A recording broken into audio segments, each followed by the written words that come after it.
How's your day treating you, Matthew? Oh, it's going. Had a very busy day today. Kicking off the semester running. No rests, no breaks.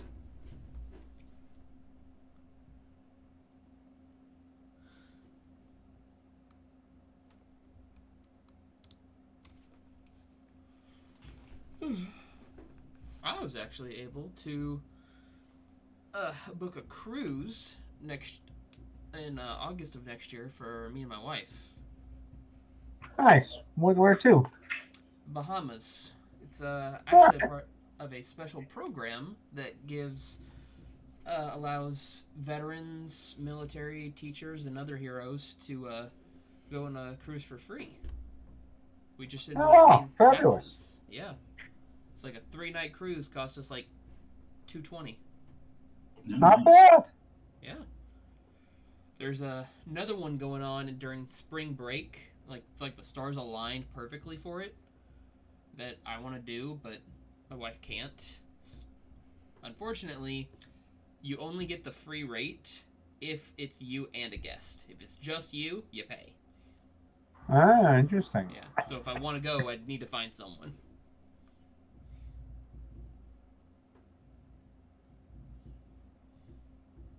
But,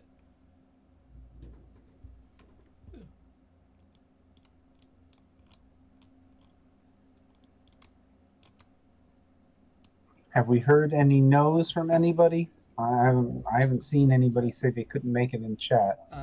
Sean just sent it in chat that he won't be able to, Oh, but yeah, everyone else, it's good. I know Hunter's looking forward to it. Oh, that reminds me, I have to send him a link to that campaign.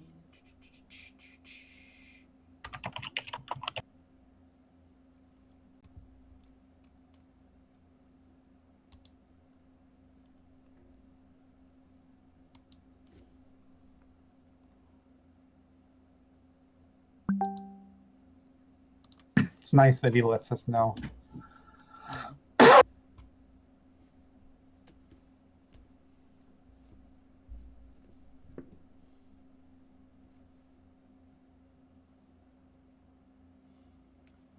Uh, my wife is actually going to be getting surgery soon.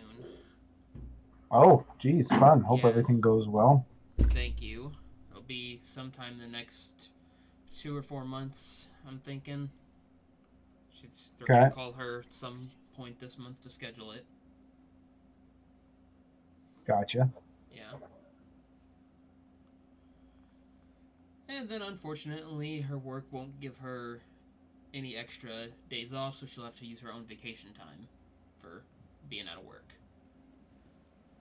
Yep. Don't you just love the American healthcare system? Yeah. Ugh.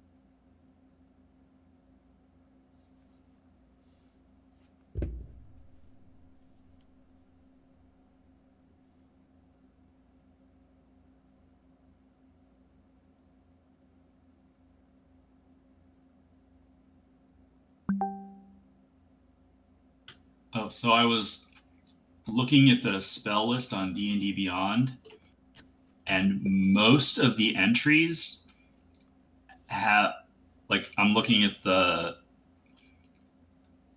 list, and the first one is Acid Splash, Cantrip, Legacy, followed by Acid Splash, Cantrip.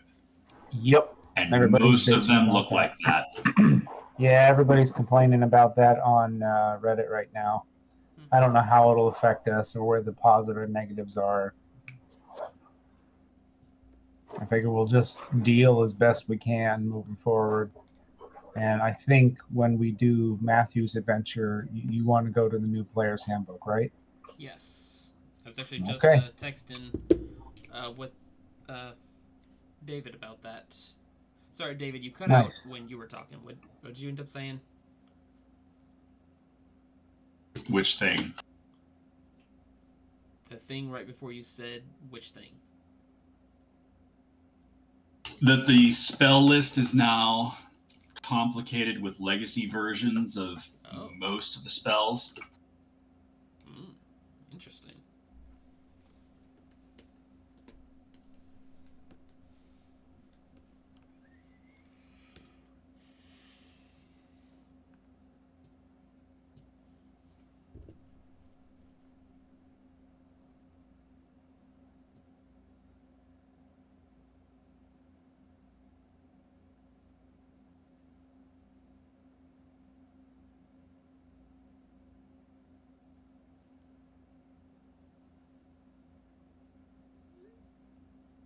Yeah, Hunter and Toby aren't even online at the moment, so I don't know.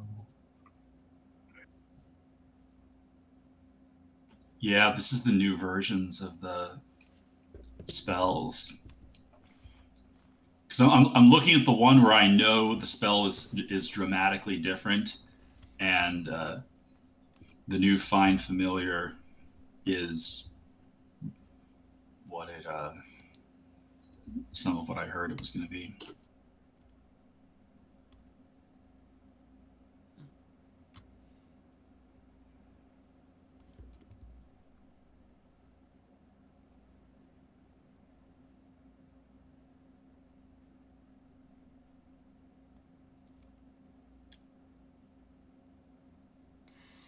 Where did we leave off at? I'm trying to remember. I know they were talking behind the door about. So basically, you killed a man with severe burns who is dressed all in black leather. You inspected the body. You noticed that he had the same snake tattoo on his arm, as did several of the other dead corpses you've come across, but not many. You note the door to the south, where you're looking at, has been severely beaten upon, smashed upon, both with sword and boot. There are a few cracks in the door from the smashing and cutting, and no light comes through. You just see wood beyond. And you know that the woman's husband is in the door to your south because you've tried talking with him, and he seems both terrified and very much wanting you to go away. You fought your way up through some unknown thugs. You don't know why they were here, but they were quite brutal downstairs because when you opened the door from the kitchen, one of them got their head smashed with a melon who was like a melon who was still alive, splattering all over the door by you, and then you came out swinging. Hello, Hunter.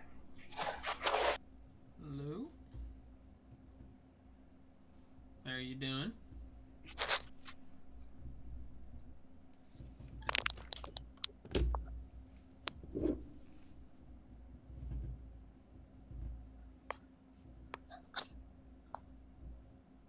You with us, Hunter?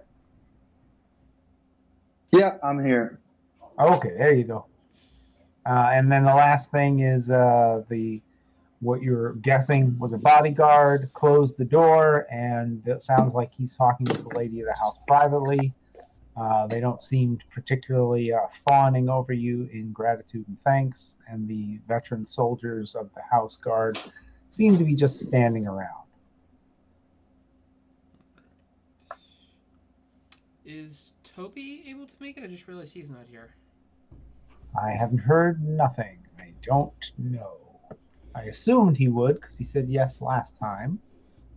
But we might want to just give him a few minutes. He doesn't often subscribe to any service that would make his Google chat show him being online, so I can't tell if he's online or not. And he's definitely not online in Discord. Yeah, I'm pretty sure Discord says if you're online, if your computer's open and you're logged into Discord, I don't even think it has to be on, or I don't think Discord has to be loaded for it to say that you're online on Discord. just that your computer's on.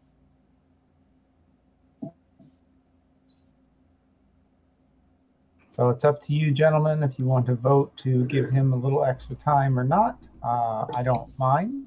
And he did say he would be here. I think we drag his character around for now, and then if he shows up, we can hand it back off. What do y'all think? Yeah. Or Yeah. if we get to a part where we think his character would be needed. We can see like if we can message him and how long it's been. Engage from there. Yeah. Maybe he went down for another nap and his alarm didn't go off again.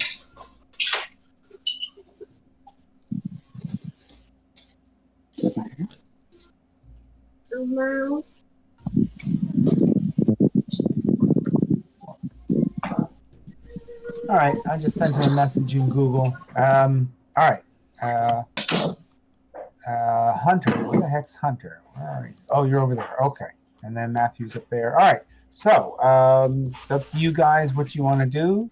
Titus, you hear that quiet, insistent talking of people who are upset but wanting to keep the volume down coming from the door to your east. And the ruckus to the south has ended because you defeated that guy. I think you guys inspected some of the body. Let me know if you need more information or want to roll for anything and what you want to do. Yeah, I think we ended with either Toby or Al like kind of shouted at the people on the other side of the door and there was no answer. And I think we decided that we were gonna try to go through the door, but we ended it there. The door to the south or the door to the east? To the east. Okay. I think I Is that tried what to y'all pick the remember? door to the south, and the guy was holding the knob on the other end. Yeah. Oh yeah. I'm going to give further details on that, Aloysius. The lock and door handle are practically ruined from the burnt guy trying to smash through it, and it looks as if there is debris or a dresser on the other side of the door through the crack you can see. Okay, so he barricaded himself. I was kind of rushing that last bit because we got the extra 5 minutes, so I kind of delivered that. Yeah. And Do we want the guy on the other to side of the door- investigate the scared husband or see what these two are doing east? So I did remember right. It was, or we do think it is her husband on the other side, right? That's what we believe to be. I don't know if we know for sure or not.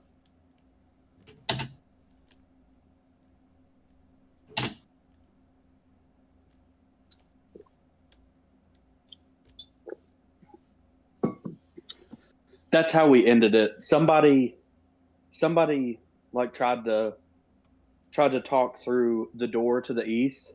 I think that was me. After the guy to the south was like, every time we asked him a question, he was like, "Oh, leave me alone. I'm like don't mind me," pretty much. And then someone tried to ask the woman through the door, like, "Is this your husband over here?"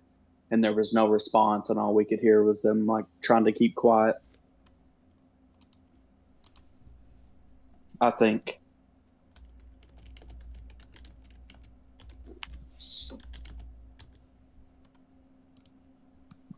All right, so what's the play?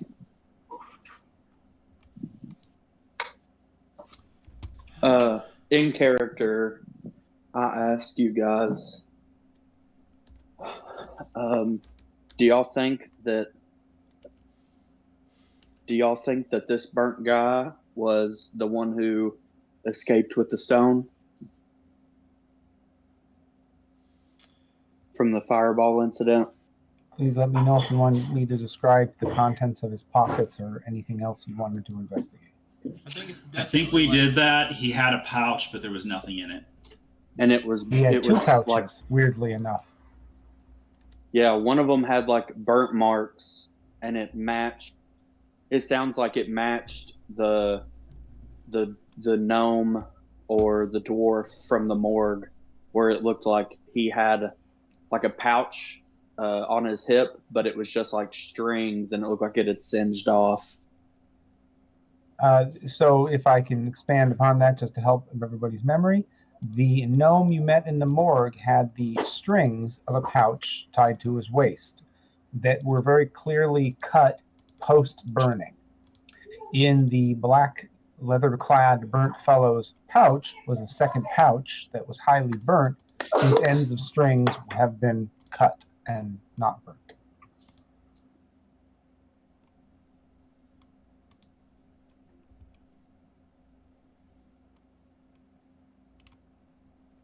So I have a feeling that. So do y'all think that this guy was the one that we've been looking for in character? I think so. Maybe, but what does that get us?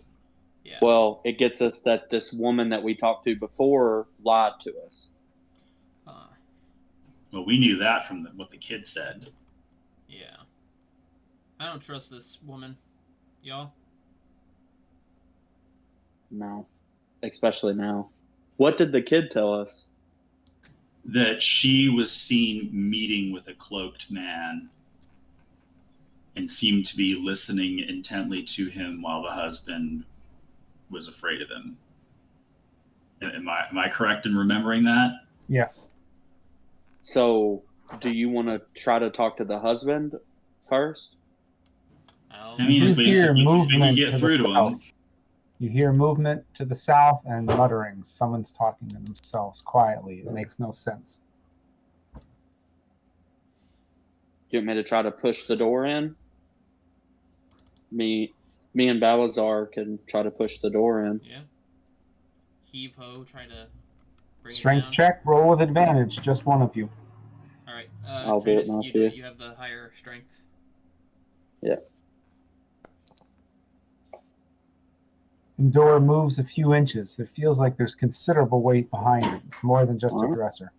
I'm doing it again.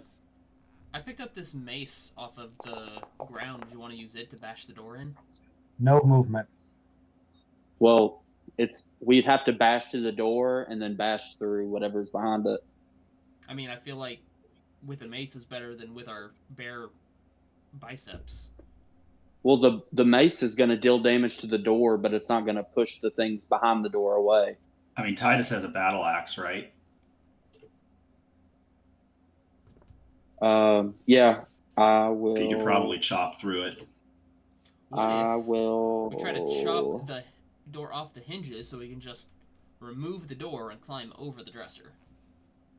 Yep, I'm gonna attack the door hinges. Okay, give me an attack and swing. I have a crowbar. Could I pop the pins out of the hinges and just disassemble the door? Certainly. Give That me sounds I can't think of a good roll. Cripe's sakes. How about Dexterity. Yeah, some just straight dexterity. No, you can't even seem to figure out which end is up. Ow. The door's already too smashed. That is a hit on one of the door locks, and you hear a yelp from within. It takes a small amount of damage. All right, I'm just gonna keep swinging, guys. That is very much a hit. The top hinge completely separates from the door. It now hangs a bit crooked. That is also a hit.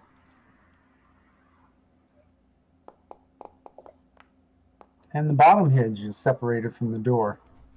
Okay. The door is now not attached to the door jamb, but it is still wedged up against the wall and whatever materials are behind it.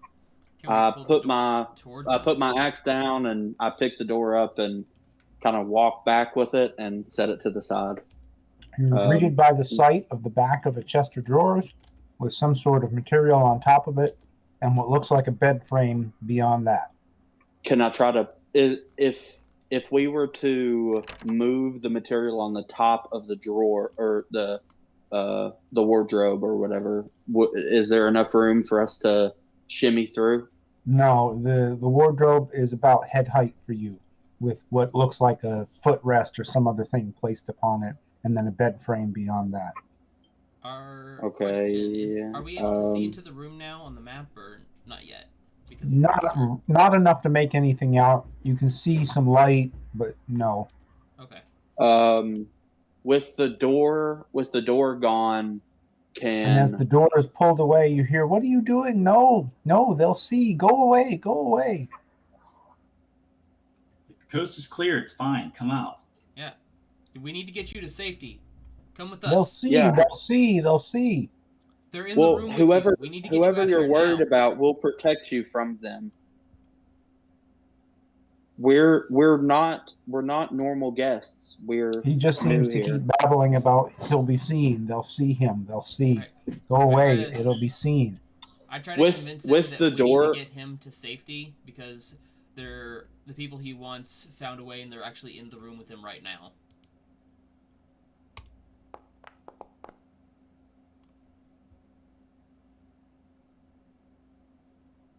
No effect, Balazar.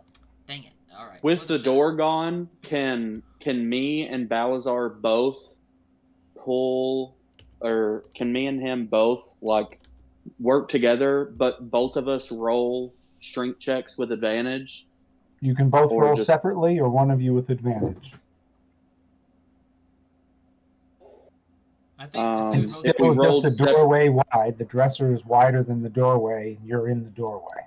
All right, can well, definitely I'm help. just gonna Okay, try that's very successful. Hey. What is your plan? to push it out of the way to Topple it leave over, just enough room for me, Balazar, and Al to walk, and everyone with us. You begin walk shoving the through. dresser forward. You can hear the bed frame behind it crash to the floor. You get it to move forward until it's about 2 foot away. You feel confident you'd be able to slip through the side and enter the room. Balazar, I'm going to let you go first because my health is kind of low, just in case there's anyone else in there with him. All right. You are greeted by a very confusing sight. First of all the windows have been covered up. It seems to be lead sheeting or other material, definitely a dull gray metal.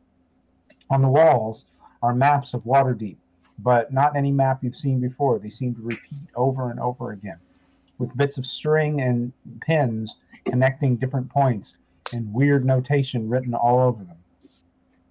Laying about the room is a cacophony of materials, strange construction objects, artificing, magical construction, you can't tell.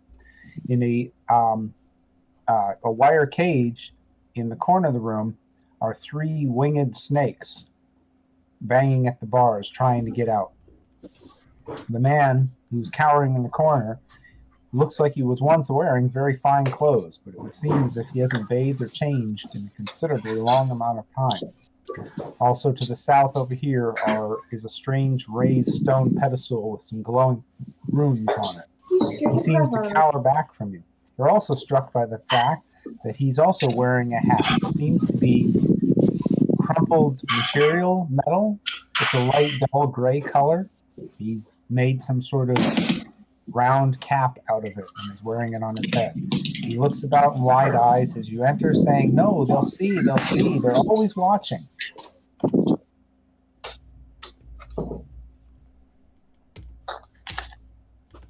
Who is watching? I would like to make like an intimidation check to try to snap him out of whatever psychosis that he's in, to where he can actually talk to us instead of just gibber crap. He just looks around wildly, his eyes huge. He clutches his helmet or hat to his head and says, "He's always watching. They're always watching. They all can look and watch everything. Everything, something that you can't trust them. Look." And he points to the wall in one area, and then he points to a string and goes, "See, it's all connected." Can I do an Arcana roll? Of course. On what? Like what's going on in the room? Because it looks like there's magical stuff. There's such a cacophony of stuff and things going on that your senses are almost overwhelmed with potential magic. Something is definitely going on, but you can't do just one roll to understand everything. I'm gonna make a Feeling magic aware. if- I'm gonna use one of Yeah. my magic awarenesses to see if there's any magical items or objects in the room. You're greeted by a sight of messy magic. There are bits and pieces and bobs of stuff on every surface around here. All of them seem to glow with at least a small amount of magic. Most of it is divination. Most of it seems to be unfinished, underpowered, or at least not quite complete. I relayed that to Aloysius and say, do with this as you will. My magic abilities are very thimble right now. If you wish, Aloysius, I will grant you randomly that arcane roll on something that catches your eye. What the hell's that? That seems to be no 24. You're pretty sure that's a teleportation circle. Whoa. Sir, why do you have a teleportation circle in this room? I say that So with that we're not seen. It's the only way to talk, intonation. and it's the only way to know. And they're always watching. Spies everywhere. Who? Can't say. He might be listening. He's always looking. All those eyes he has might be looking. What was that for, Titus? I yell who, but my voice cracks in the middle of it. No. Can't say his name. He watches all the time. All those damnable eyes of his looking forwards, backwards, left, up, right, down. You never know which way he's looking. Hey, we just cut our way through all these bad guys. Let him see and hear. Show him you're not afraid and tell us. No. Can't stand against someone with that many eyeballs. And then he covers his mouth. That many eyeballs. Tell me this. If you have a teleportation circle, why don't you just use it to teleport away from him? Not mine to use. No. He visits and not mine to use. No.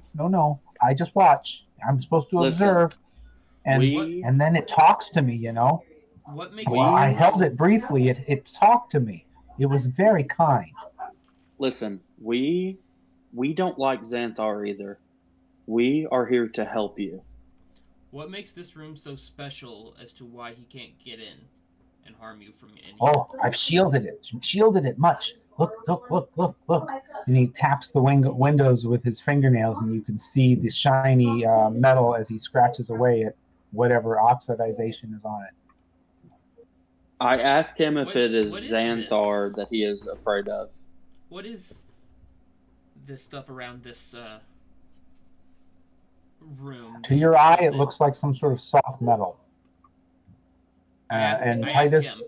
I got a D20 and asked Oh. him. oh, that was you. Yeah. It's really thin lead.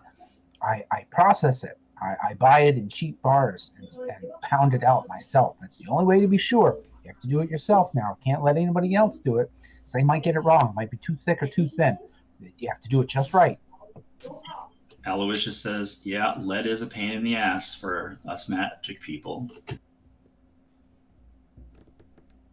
And I still ask him, is it Xanthar that you were afraid of? No, can't say. Might be listening. You never know. You never know what little thing might be spying on you. See that? Is it See Bob? that candle? If it was rounder and had a round top, it could be an eyeball. Then it could see. But I see. That's why there's nothing round in this room. Nothing. Is it Billy Bob that you're scared of? Who's Bob? Bob? I don't know a Bob. So who's your wife been meeting up with?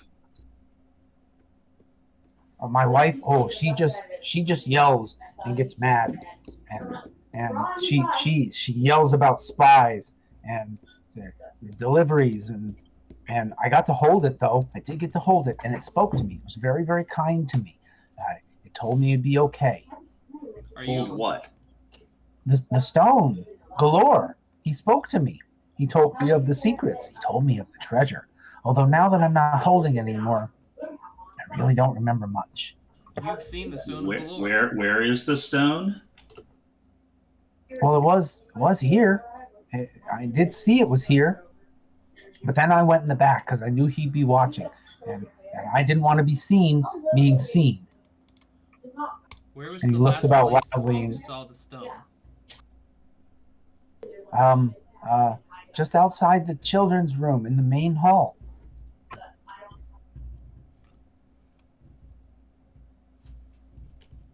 Can Do you I have still keys to hear the them room so we talking can through the go door? check? Yes, they're still talking in there. What was that, Matthew? Do you have keys so I can go investigate this? Keys? Keys? No, no, no, no, no, no, no. Hasbrit's, he carries the keys. He's the keeper of the keys. He's the keeper of my life. He keeps my wife safe. He keeps us all safe. He trains the soldiers. All right, I'm gonna try something. Are you aware of? And I try to say this very convincingly to him. Are you aware of the affair your wife is having with him? I don't think she Try likes to. him or me very. She could never have an affair. She doesn't like anyone that much at all. What do I need to What roll was to convince him of this? I'm trying to like make him angry. uh, charisma or persuasion? You know, you could try your luck. Good luck. Titus, now that you're standing next to that workbench, please give me a perception roll.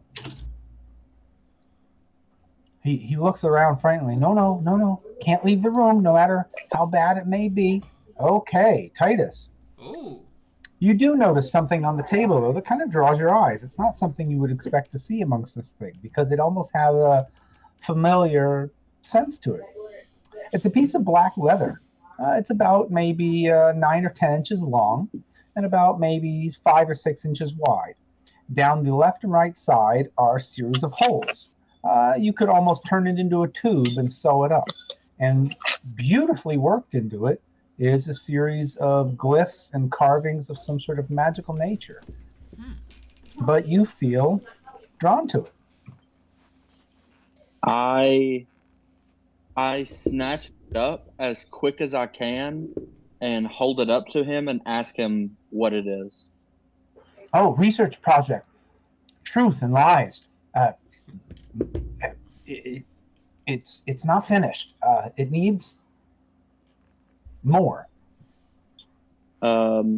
I hold it out, not to hand it away, but to let Aloysius see it and ask him if he knows what it is or if he has any idea of what it could be. I tell him it's magical in nature. Arcana roll. You got it.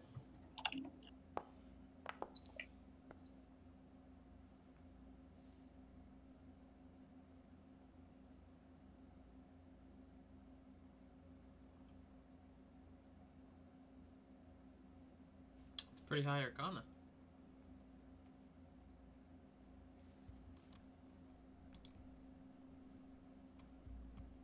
The long pause tells me that was a good roll. I'm trying to think of how to respond to what I was sent. You push a bit of your magical knowledge into the leather, trying to understand it a bit more. So you have held it for a little bit of time and definitely have hit it with a small amount of magic.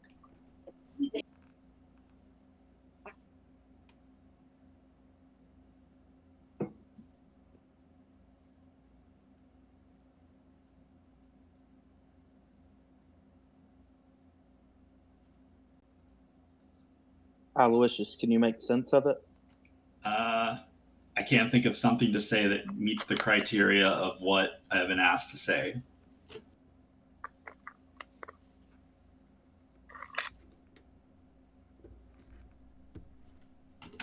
What if I just say I blurt out something that is what you just said?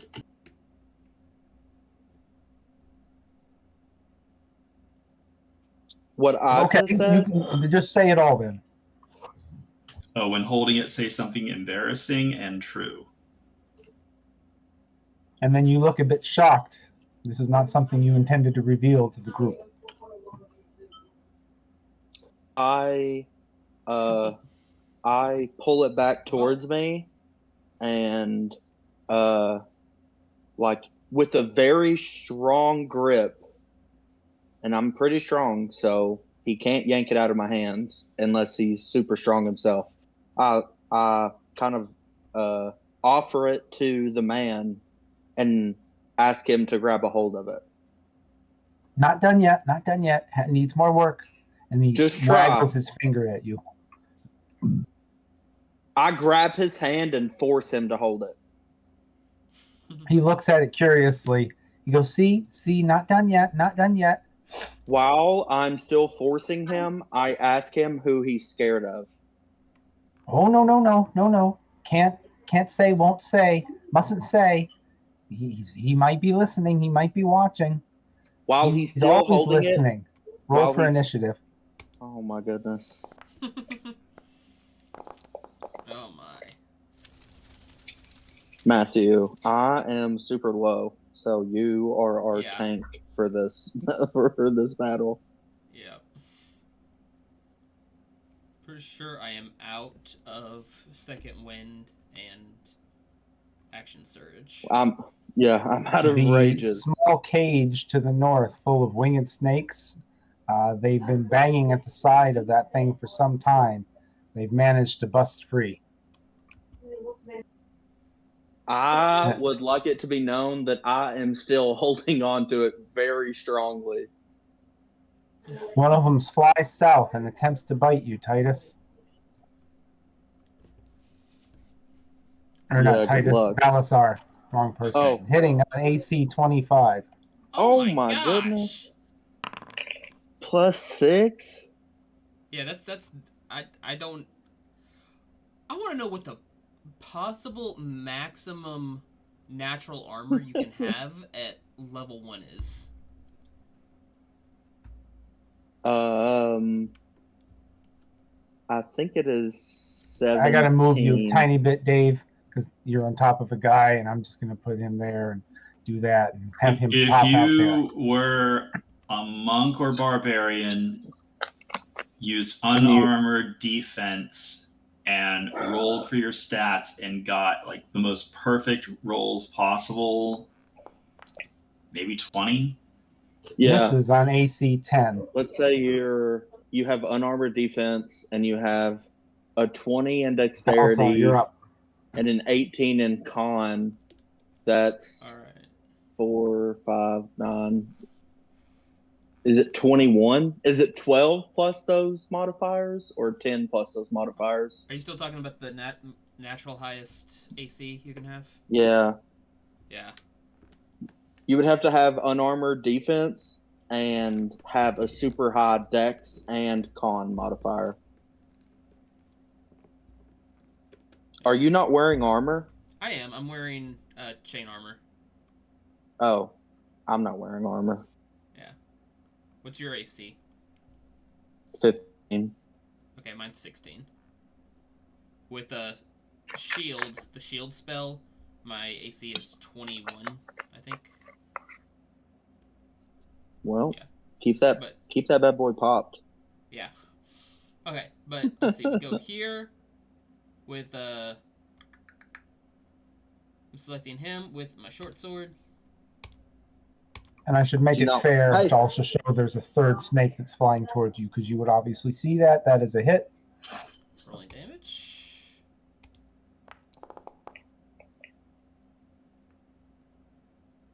And that is dead. You swing and take it right out of the air. All right. Bonus action on the one to my east. All right. Or west, I mean. That is a hit as well. All right, rolling damage. Just barely. And that is a hit and dead as well. You are showing your skills today. And that will conclude my turn.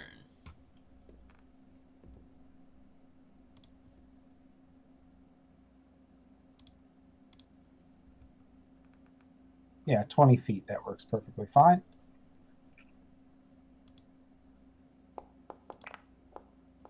Natural. Show me that crit. Yes. Gosh, I've been waiting to use this again. Ooh, another jellyfish? No. Oh. 21 and only 5 applies. That's pretty good, though. Very oak. If there was any more nearby, you'd be able to cleave. And that is the end of combat for now. And the man cries out, "No, no, what are you doing? My messengers, they were well, they were annoying." Well, you should have trained them better. They attacked us. Yeah, what the heck was that about? Did they have any loot on them? Like, I then sheath my swords, grab his collar of his shirt, and pull him into me, roar in his face, and say, "Talk!" and I'm also standing very menacingly to give Balazar advantage on his intimidation. I can't give you an advantage, but give me a roll. Do you have proficiency in? Come on! I do. I do too. That was this close to being an 18. He just starts talking at the mouth with great speed and rapidity. He seems to be saying every word and sound he's ever learned, although in no particular order. It's possible it's alphabetical because he did start with ah. And all of that begins with a chuckle at us. Oh. Okay. And in amongst his gibbering, knowledge does seem to drip forth, although it is a besiegement upon your ears. Everybody give me a wisdom saving throw. Oh no. Come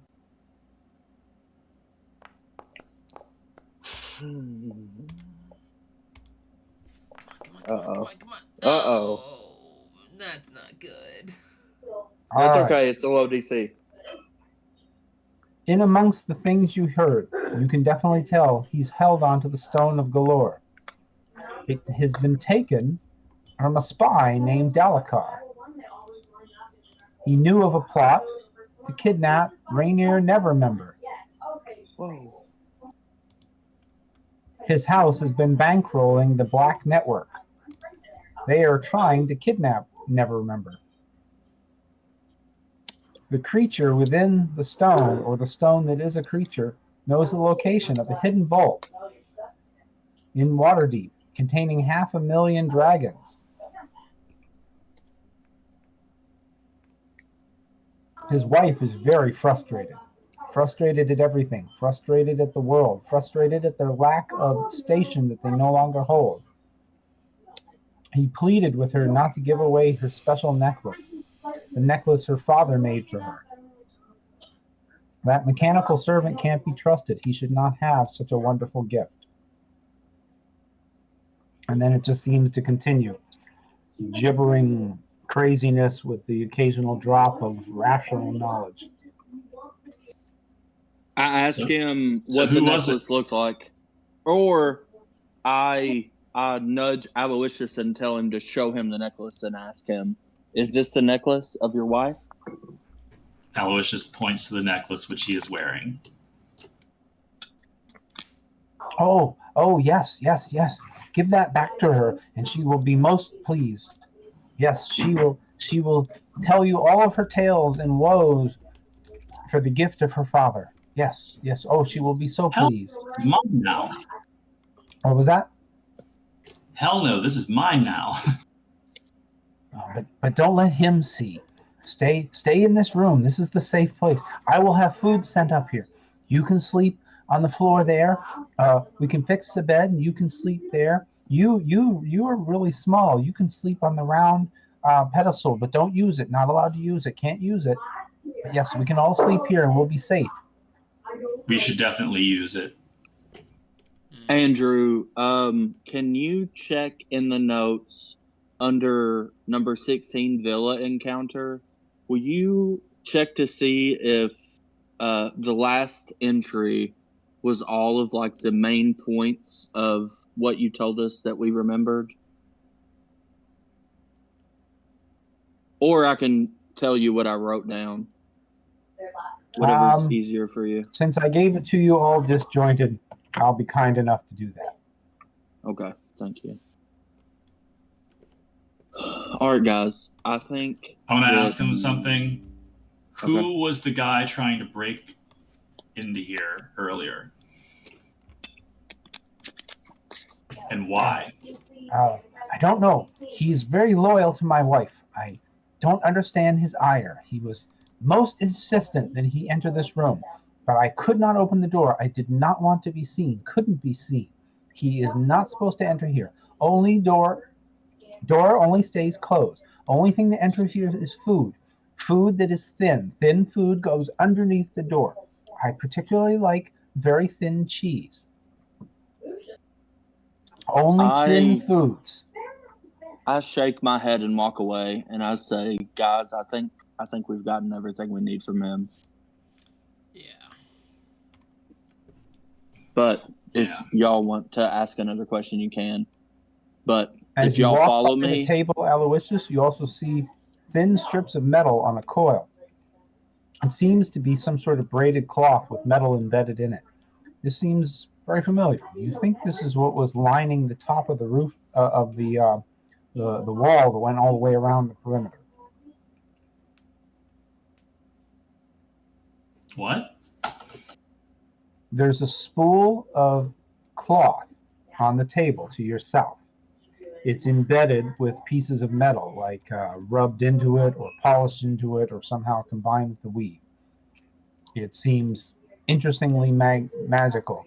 It also matches the type of material you saw that was along the leading top edge of the wall that stopped your familiar. Oh. Okay. do you point that out? Do you point that out to us? Yes. I ask you if you want me to carry it to our tavern. Wait. I misunderstood. Carry what? It's like a imagine like a spoil of rope that matches something that was on top of the wall that surrounds this villa that created the force field around. Oh, fun. And I ask you if you want me to take it back to the tavern because I can carry more, obviously. Yeah. It seems to be one of the few things in this room that is in a somewhat finished state. Everything else just seems to be bits and pieces. All right. Well, I pick it up and put it in my pouch or my backpack.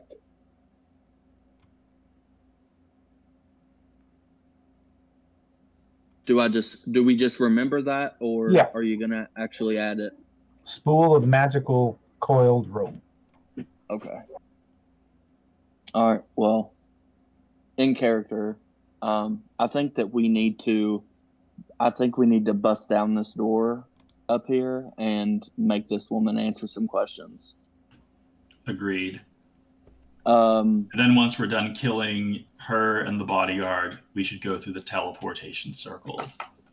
Does anyone have any healing spells?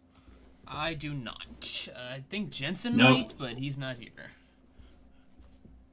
I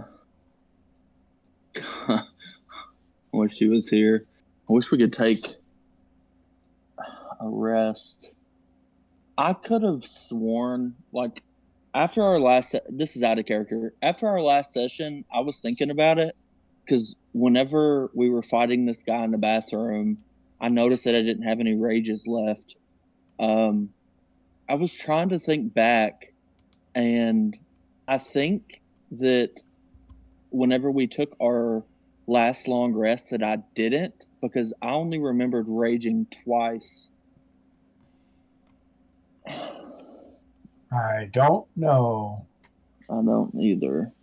But Titus, as you turn the corner, you see the bodyguard is now outside the door. And he has his hand on the handle. He is waiting for you. Yeah, I wave to our Balazar. I wave to Balazar to step in front. He gives a perfunctory bow as Titus and Balasar approach. He says, "My lady wishes to speak with you.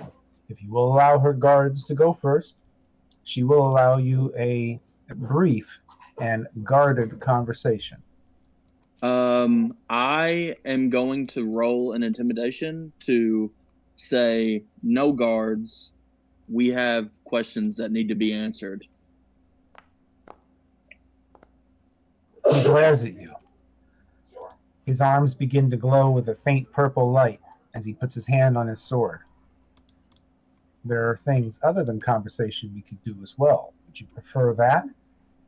And you, as a warrior who has had some experience, have that moment where that shiver goes down your spine, warning you that you're standing against a predator who's hunted more than you. Aloysius reaches for his necklace.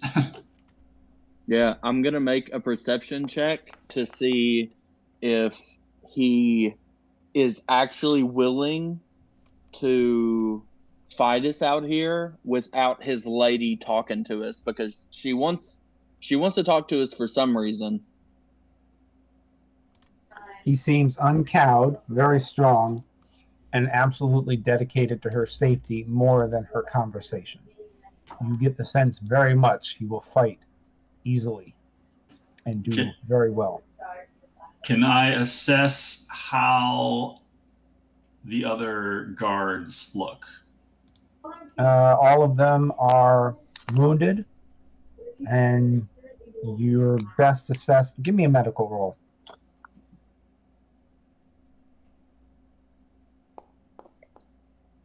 You would say they're probably at about half their normal strength, but there is 4 of them, and he is completely unwounded and seems quite strong. Okay, out of character. If we were to fight them, would Sean and Toby be able to would they be able to help us? Or is Sean definitely not, and Toby, I'm going to say no for now. I'm going to make you work with what you got. Okay.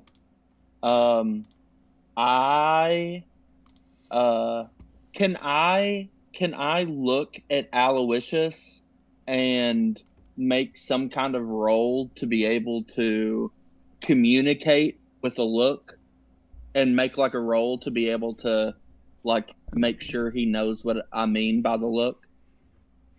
He'd have to roll something as well, but yeah.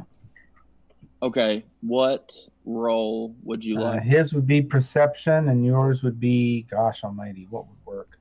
Somebody help me out with something there. Sleight of hand, maybe? I think sleight of hand might be the best one. Yeah. That or persuasion. And what are you attempting to communicate with your sleight of hand? Well, tell me if I succeed, and then I'll say it out loud. If I fail, I won't say it. Oh. He has Aloysius raises his eyebrows and kind of shrugs his shoulder in the very universal "what" symbol. Okay, then never mind.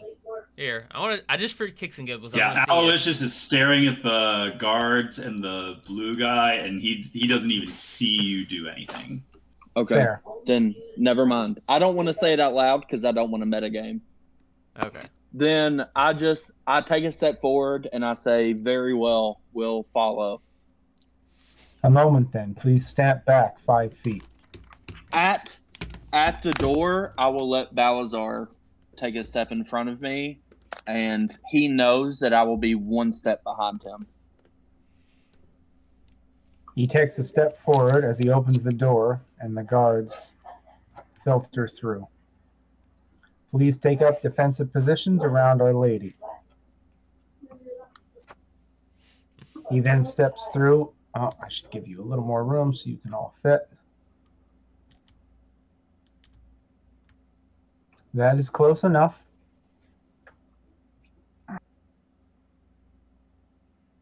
As I walk through the door, I whisper, "Ow, come on."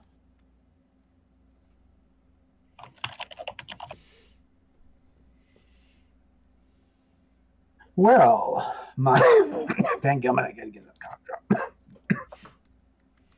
Are you still sick? Can't seem to get rid of this cough. It's sticking with me. That's the worst. Actually, like a runny nose is the worst after like a I little got that cold or too. That's something. what's giving me the cough. I hate a scratchy. I hate a scratchy throat. I feel sorry for when you. when I got like a scratchy Ah. throat, I feels like I'm about to die. COVID tends to last, apparently. So. Oh, you got COVID? Yeah, last weekend. Oh my goodness. Ouch. That's why I was so off last game. What? How many times have you gotten it? Twice. Oof. Oh man. I had it Last once. year, Whenever- Thanksgiving, and 2 weeks ago. Have you had the long term like taste? Nope. No problems. That's awesome. Yeah. All I right. had it once and Okay. I never got the taste, but I've heard that it's really common. But okay, sorry. All right. Yeah. As you enter the room, the lady gives you a very short bow. Ah, my heroes, thank you. You have saved many lives today. My people, my children, and myself, thank you greatly. I could hear from the next room you've met my sniveling idiot of a husband. Rest his soul in his little lead-rimed room. But he is harmless, if a bit conspiratorially insane. Please pay nothing he says any mind. I can He offer may be an you a idiot, few. but he's more attractive than you. Indeed. Aloysius offer makes you eye a contact ball with her too. and runs his fingers across the jewels of the necklace. She narrows her eyes, and you can see clearly she looks at the necklace, but she says nothing. Perception check. I want to see if I can deduce if she knows what the necklace is just from that look. Because now I'm thinking that she might have something to do with the burnt face guy. Like, she might have sent him on there to... Like, she might be the owner of the necklace who gave it to them, and that's... No, okay. I see nothing. You were able to tell that she looked at it and narrowed her eyes. Jealousy, wanting one of her own, thinking it looks stupid on a young mage, no way to tell. Okay. I can offer you a bauble or two to repay you for your service. Also, I will warn you that the watch has been notified and is probably on its way here now.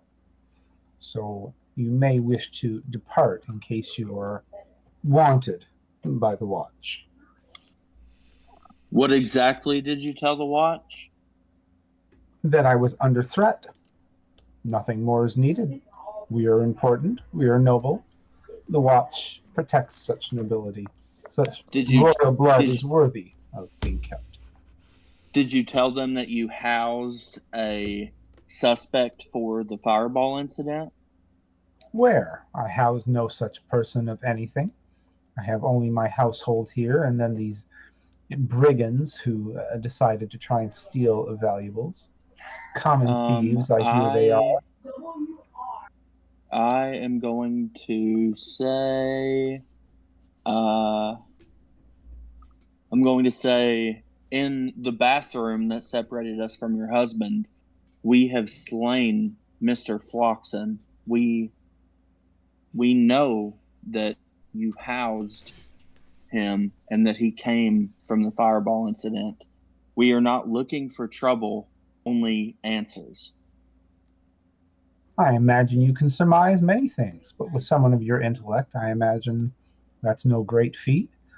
Even my children can have such imaginings. Aloysius says, "Where's the stone?" You wish a stone? I can offer you a stone.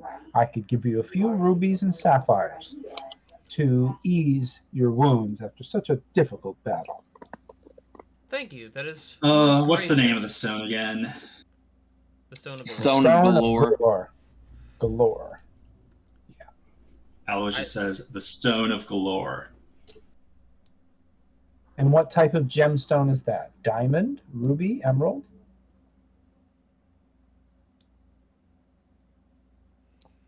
You know what kind it is. This perception check is to see if I have any perception of anyone that, man, how do I word this? You're probably thinking insight. anyone that has been in this room with her that isn't here now that may have like any inkling of anything that she might have given the stone to, or anything. It may not be the stone, but You're currently standing in what you believe is the master bedroom of the house, given the large painting over the bed of both her and the lord of this manor. You can't imagine that she entertains many guests here. They probably do most of that downstairs. So even with such a wonderfully perceptive role, you're not left with many conclusions of guests. okay.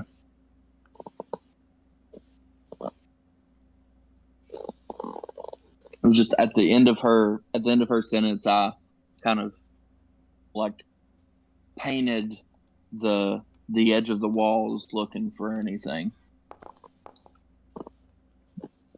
Balasar, what's that? I look to Aloysius and give him a subtle wink and nod.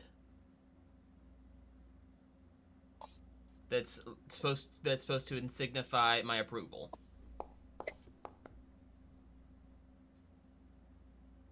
And you definitely notice that, although what it's approving of, you're not quite sure. Aloysius, you hear a slight click from the door to the south, and it opens just enough for a small tousled head to stick his head out.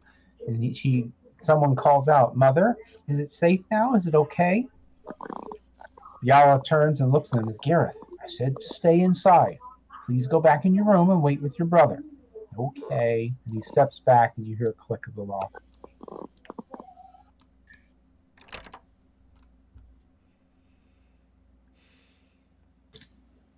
So, with our rolls, can Matthew try to tell me what he's trying to communicate? Yeah, With one word. if it's simple. Let's see if David can understand what I'm trying to say. If you had to take your best guess. Okay.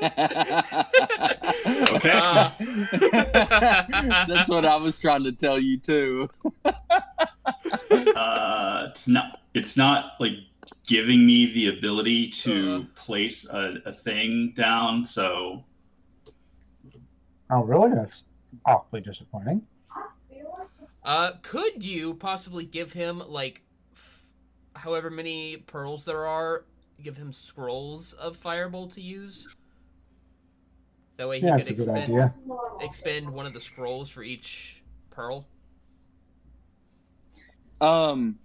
Does inspiration work to increase spell save DC? Don't think so. No, okay. It just lets you here. Which I don't have any. I just was trying to gain further knowledge.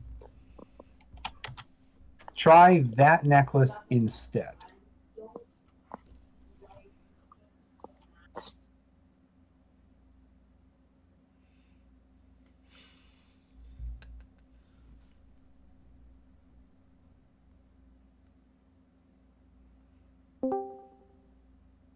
Hey, Toby! Hello! Thank God! Oh, you made it just in time. What? Do we want to retcon in a heal on Titus? Which would have definitely happened. Yeah, I'll definitely been here. Toby can definitely have fired off one before you went through the door on Titus. Yeah, before we went into the door, I asked Jensen, do you have any healing spells? If not, it's okay. Yeah, I've got healing word. Okay, well. There's what I was looking for. It's not much.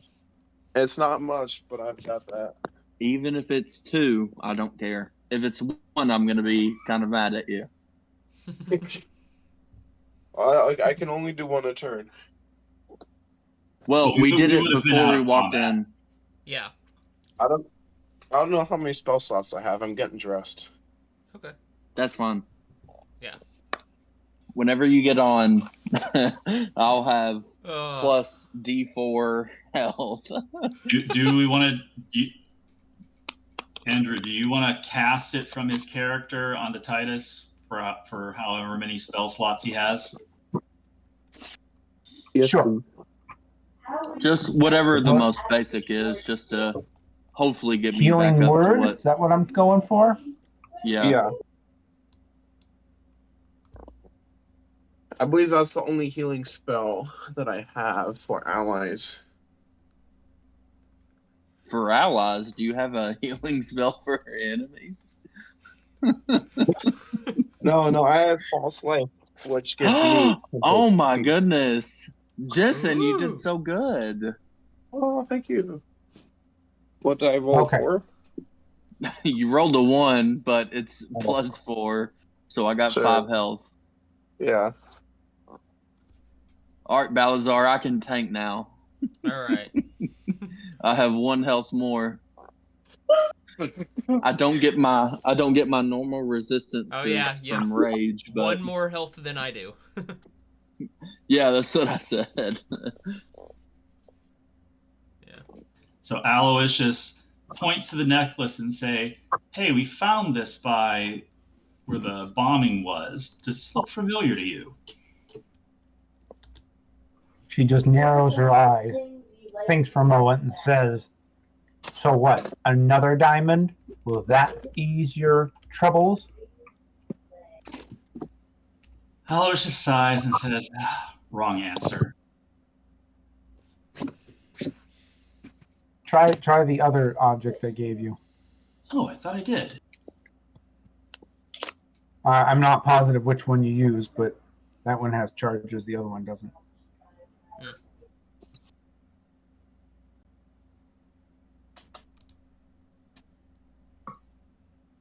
That's Yeah, weird. that- If I drag that to my hotbar, it turns into the other one. Maybe we should just delete the other one then.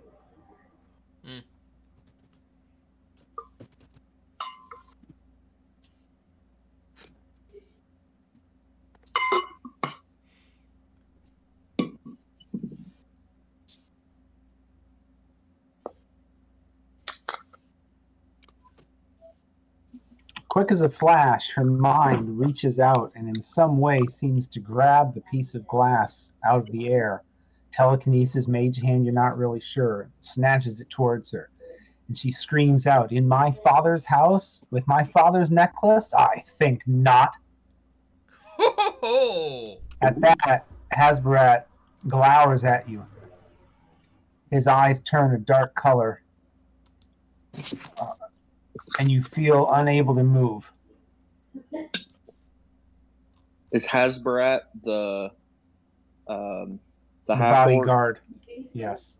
Can I roll something to save? You have counterspell? No. Not really, no. And then Yala looks towards Balazar, who's beginning to mutter a spell, and she says, "Think carefully about what comes next."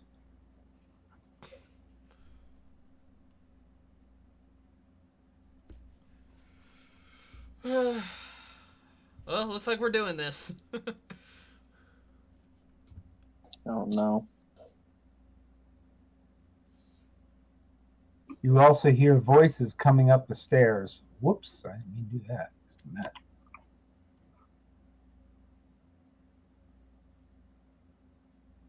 You hear voices coming up the stairs, tromping. It sounds like guards. I say, just tell us where the stone is, and we won't do this. You hear someone coming up behind you saying, "What's all this now? What's going on here?" What happened with the spell I cast off? Did it take effect? Did it get I'm trying to dispersed? decide Okay. whether you really want it to or not. Things are getting complicated. Okay.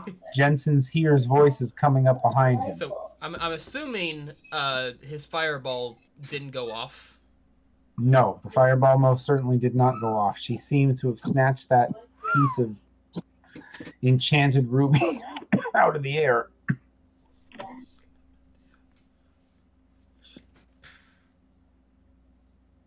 So now I'm trying to figure out whether you wanted to cast that thunder wave or not when things started going funny. And Jensen sees the two investigators you've met before coming towards you, and you hear the tromping of guards down below. I would have been committed to it at this point. He already Okay. set it off. When I saw that it didn't go off, I would have immediately counter reacted. Okay, give me a second here then. Yeah. I gotta switch this. Oh no. And first, Well, I don't know if it's hello meant to there. do this or not, but it's not letting me target the woman or the org. That's Thunderwave's an weird. area. Yeah.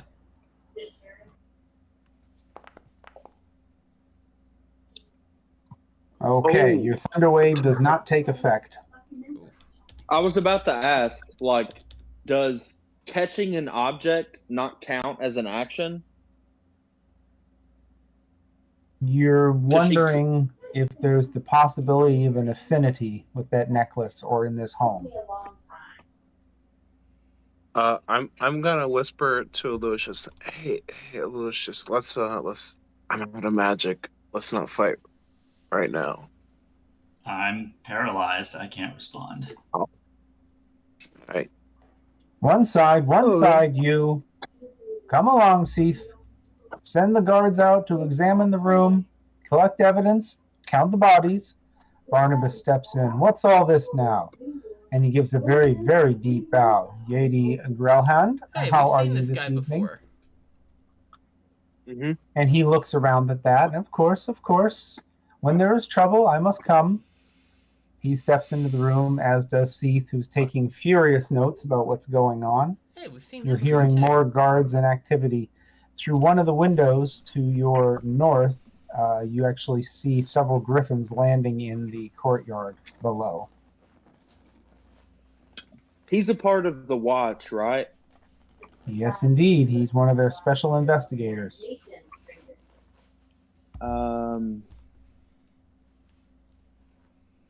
I tell him that this woman had something to do with the fireball incident. Oh, my dear Captain of the Guards, how could I withstand such dreadful slander in my home? Look at the bodies about. I am just a fright. Please, take these poor, unfortunate Pappin's buyers who defeated the last of the brigands, make sure that they are bandaged well, and send them home. Barnabas gives a deep bow and stands up and looks at Titus. Explain yourself. What are you doing in this poor noblewoman's house? Don't you know her husband is sick? I explained everything that we had heard about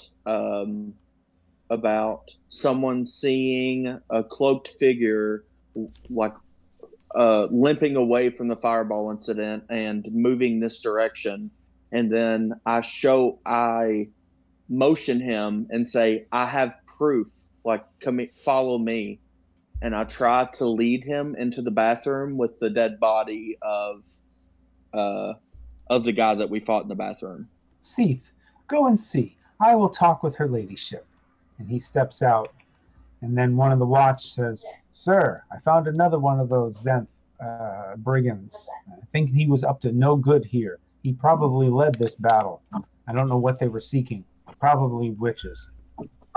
Seath looks down, takes note of the tattoo on his arm, and begins taking further notes.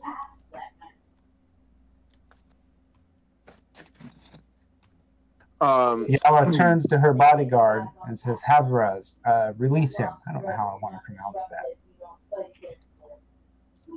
The strain finally ends. There it goes. Turned it off. The strain finally ends on Aloysius, and his shoulders slump. That was very uncomfortable. Yeah. Furthermore, her ladyship merely moments ago remarked that we were in her father's house with her father's necklace. This necklace that Aloysius is wearing, which was all seen at the scene of the crime. dropped by the perpetrator himself. Of course, it's my father's necklace. It was stolen many years ago. He intended to give it to me on the day of my wedding, but never got the opportunity. It was stolen many decades ago. What are you trying to persuade Jensen? Just that, like, trying to catch her in her words, basically. Unless there's a response to that immediately after that is said, I will say, why didn't your father, being as powerful as he is and as noble and in such high regard of the watch, why didn't you or him tell the watch that this powerful and high value necklace was stolen? She turns and looks at Barnabas and she says, "Of course I didn't I, dear Captain?" He looks around, a bit wide-eyed. He goes, "Oh, yes. I'm certain that that was reported to the watch many, many years ago." Jensen and Titus. Is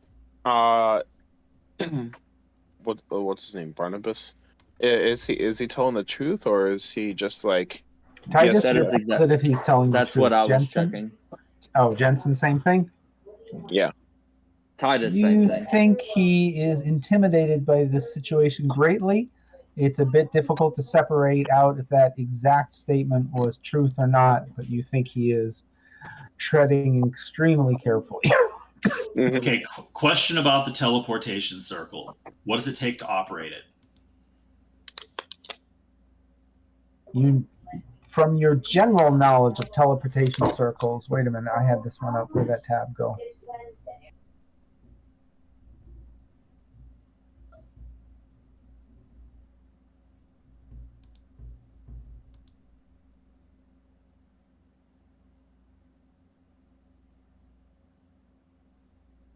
You would need to know the sigil sequence for the circle. It's easy enough to work out what the sequence is for the circle you're currently standing on. There's no way to even guess what the sequence is for the circle that you might want to go to. It's possible that this circle is connected to multiples or just one destination. It would take you 1 minute to memorize a sequence to be able to utilize it again. Can we say that I memorized it in the time that I spent in there examining the place? Yes, so if you ever find its other end, you will be able to use it to come back here. As for utilizing this to go there is no way. Intimidation, Titus, who? Towards Barnabas, but more so, I'm wanting to intimidate. I'm wanting to make him more safe and let him think if what he is saying is true. So whether that intimidation is towards You're going the to people intimidate behind him into him. being safe. Like, if that is to intimidate the people behind him, to make them seem less intimidating, I guess. You want to make I'm yourself trying, more intimidating than her. yeah, like I'm trying to be like, Barnabas, take a second and think, is she telling the truth? But I'm being intimidating to where, yeah, like I'm more intimidating than her. Like, he's not gonna feel he's gonna feel more scared of me than he is the woman. Like that's kind of like my goal. He turns and locks eyes with you, and in a very quiet voice, he goes, "As if this is anything that I have heard of the Emerald Enclave, this is not the way. Right now, we are in a very delicate situation. Much harm could come to many people who do not need harm. This needs de-escalation. And then he turns away from you, turns back to the lady, and says, Lady Grelhan, please give a report to Seth when you have a moment and have collected yourself. I suggest a small glass of wine. My men will examine the bodies, cart them away, and we will send you our report on the sunrise. By your leave, I would like to begin work. She gives another very small bow of the neck and turns away.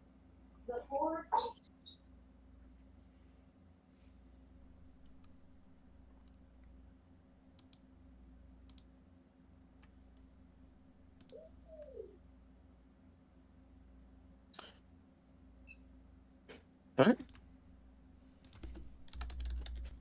Mm. Well, are we done? Do we want to step outside the room for a moment? Yeah. Mhm. Yeah, as he finishes telling me like that sentence, I continue that intimidation and peer at him, not in like a you need to fear me type of way, but like you need to be weary of this in hopes that he talks to us away from this woman.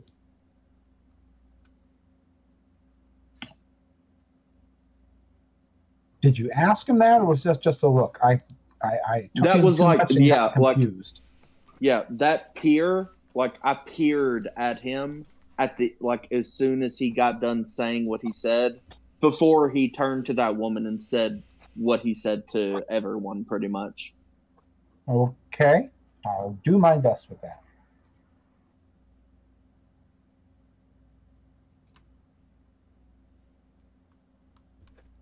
By the way, did we just start like half an hour ago? Or were you guys going for an Yes. hour already?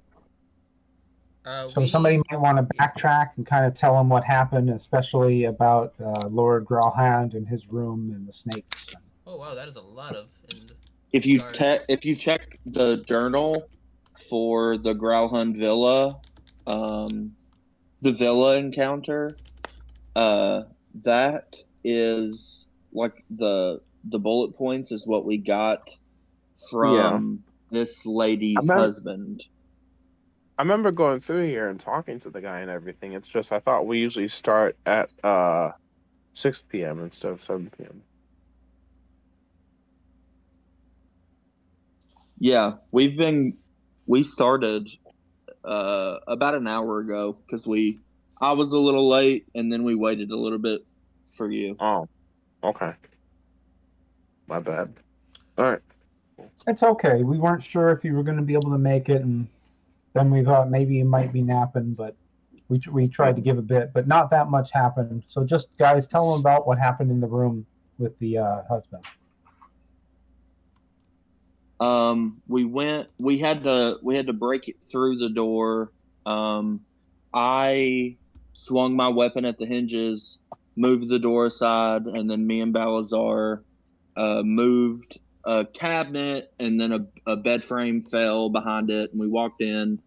There was like there was a bunch of maps around in the wall uh, that were a little different than maps that you would normally see. Hmm. There was a cage of winged snakes. Um, Me and Aloysius kind of scanned the room for magic, and there was like little hints of magic everywhere. Like nothing too specific. It was just like a little bit of magic was everywhere pretty much. And we talked to him. It was mostly him. Um, it's almost like he was more scared of something. I don't know about Balazar and Aloysius, but it seemed like to me he was incredibly fearful of a spectator. So like I'm led to believe it's Xanthar. Like he kept making references to eyes and multiple sets of eyes and everything can see you. Blah blah blah. And he's definitely had the stone that we're looking for. Yeah, he has touched the Stone of Glory. He said that the last time he seen it, it was near the child's bedroom, which you were here whenever the kid walked out of his room and then back in, right? The stable boy? No, not No, on this floor. Okay. I'm not sure if I like in remember that. the south of that room. There was like a door, and a child walked out and said, "Mommy, is it okay for us to come out? Like, is it safe now?" And she told him to go back into the room. But that's where the last place that this guy in the southern room, the husband, had seen the stone. Huh. We picked up a spoil of fabric that matched the material that like lie on top of the wall surrounding this villa, which we are Aloysius seen it, and we are led to believe that it's the same material that creates like the force fields type deal around this villa. And then I picked up a piece of leather that had some like runes on the side and some like little holes that are what seem to be like stitching holes, and it makes the person touching it say something embarrassing but true. And then that guy rambled, and while he rambled, we learned what Andrew put in the notes for the villa encounter at the bottom. Okay, The 3 bullet points. Yeah.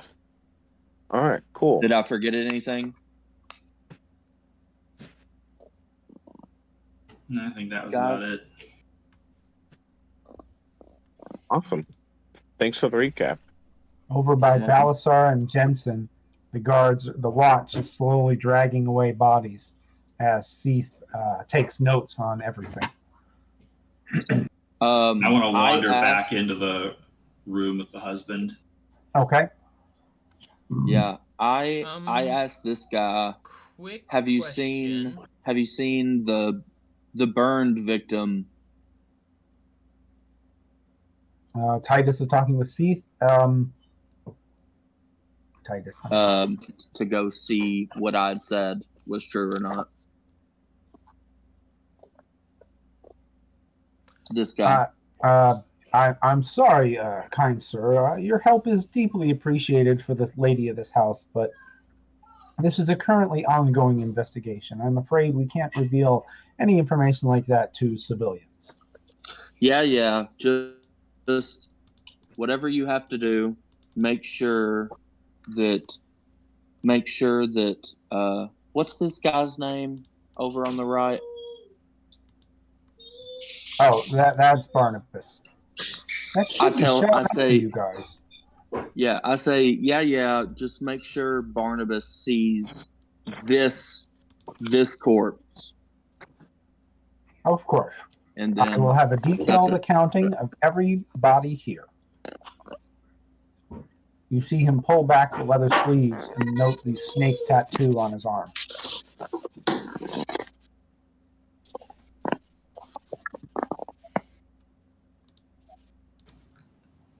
Aloysius is going to look at the maps in the room for any sign of sigils. Okay. Like one of them might have coordinates for the other end of the teleportation circle. Excellent. Give me an investigation.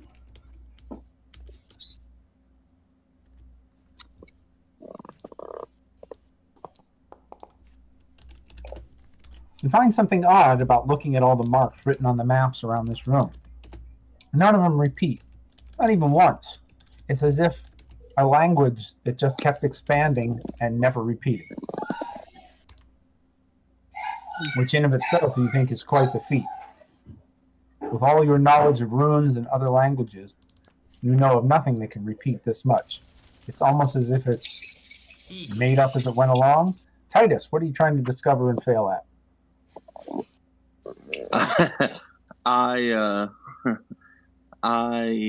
I'm looking at the teleportation circle, and all I can think is that the runes look like kindergarten class projects.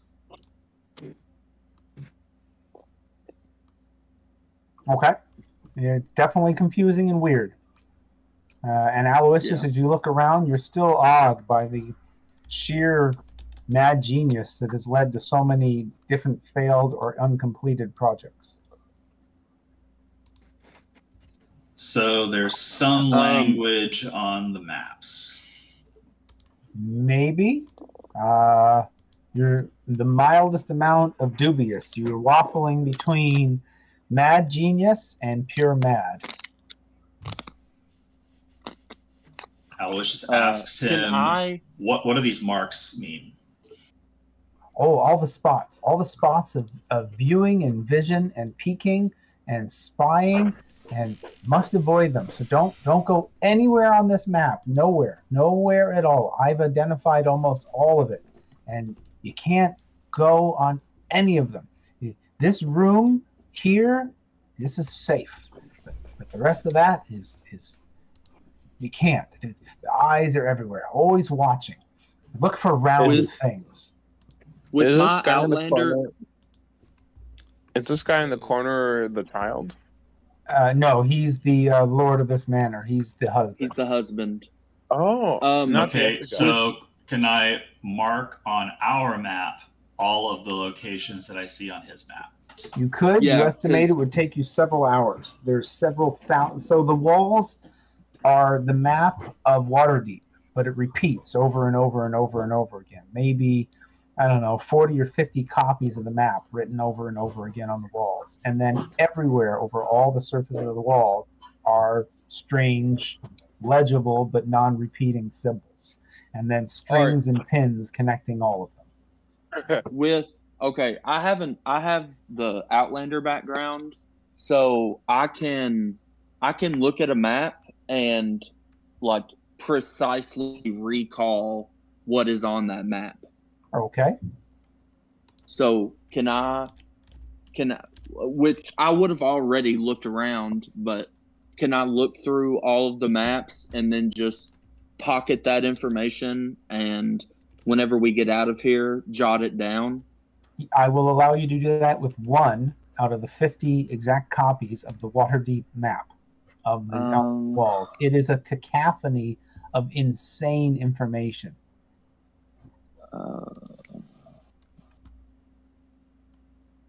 One is better than none. True.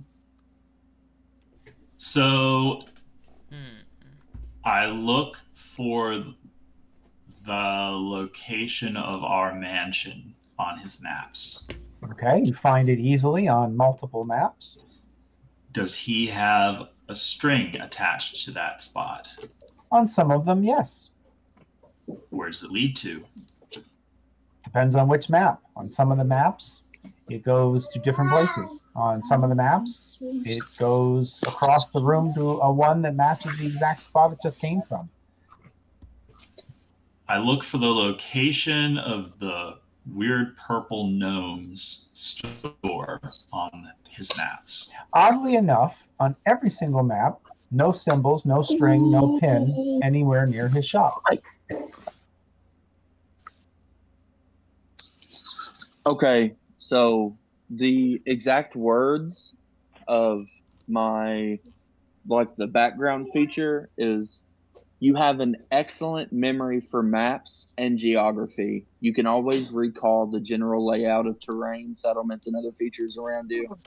Can I roll a D4 and whatever that roll is out of the 50 maps from the last time that we were in here and now? That's the amount of maps that I have memorized. Okay, Does that sound good? A sure. D4? Okay. It may. It's probably going to be a 1. 3. All right. Hey, look So at you have 4 maps that you can memorize out of the 50 here. Okay. You feel incredibly confident, as the text said, about memorizing the features, the names, the roads, the places. All of those are features of a map. The symbols, the pins, the string, they seem almost random, done by a blind man throwing a dart. You will certainly try to memorize the 4 you've looked at, but it just seems to be random noise. I ask him if he knows anything about a weird gnome obsessed with the color purple. I forgot His about eyes him. get incredibly wide at the last word, purple. His face pales. He takes a step back. He reaches his hands up very slowly and pulls his little helmet down tight against his ears and just hunches his shoulders and starts to shake a little bit.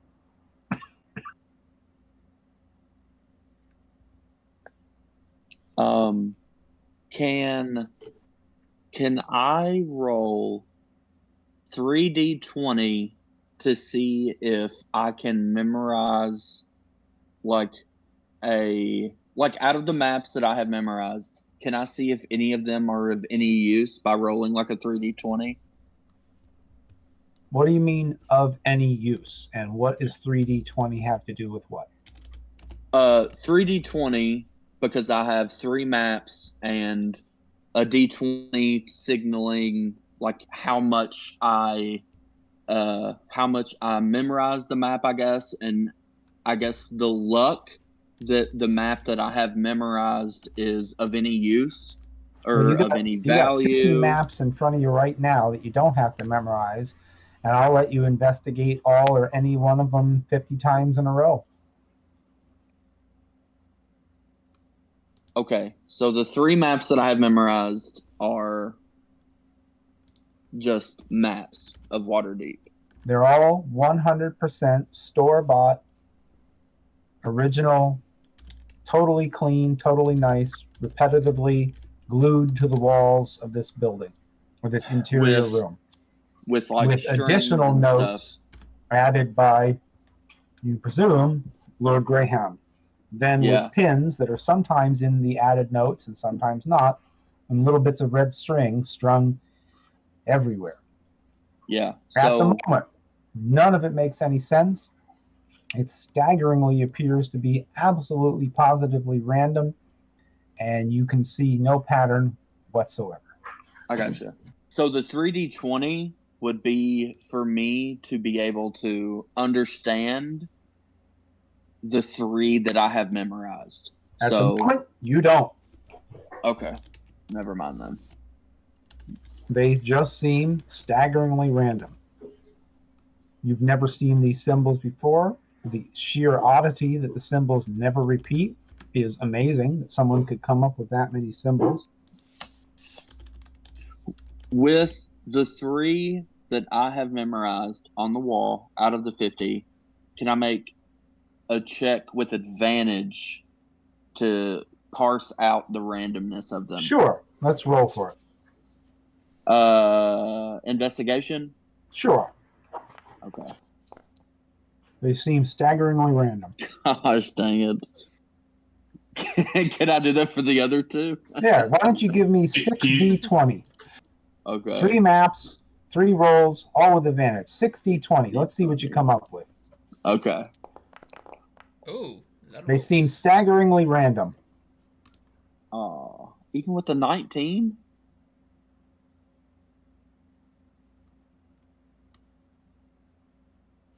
I rolled a 19 and a 17.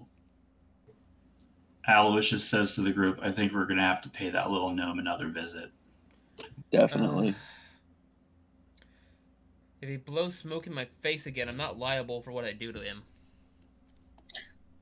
We definitely need to. I think we may just have to go in there and kill him. We definitely need to take a rest before we go. Oh yeah. To him though. If we're able to. Yeah, we definitely need a nap first. Are we still able Mhm. to A long leave nap.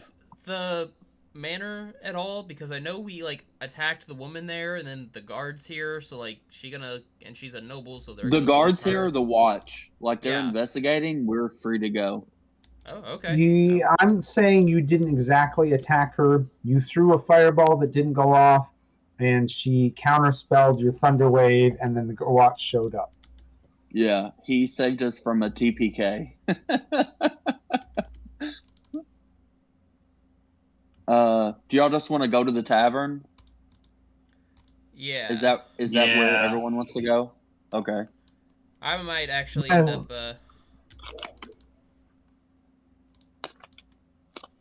Is there any more investigation of this building you're wanting to do? Is there anywhere? Uh, is there anywhere that the watch and the guards will let us go that we haven't went already? I have no idea, but you definitely hear their tromping feet. They are definitely moving about.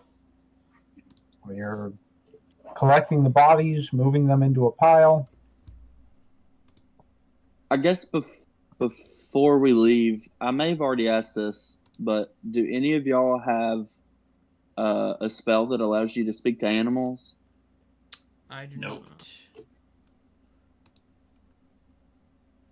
You do notice, Toby or Jensen, that the City Watch is giving you a bit of deference.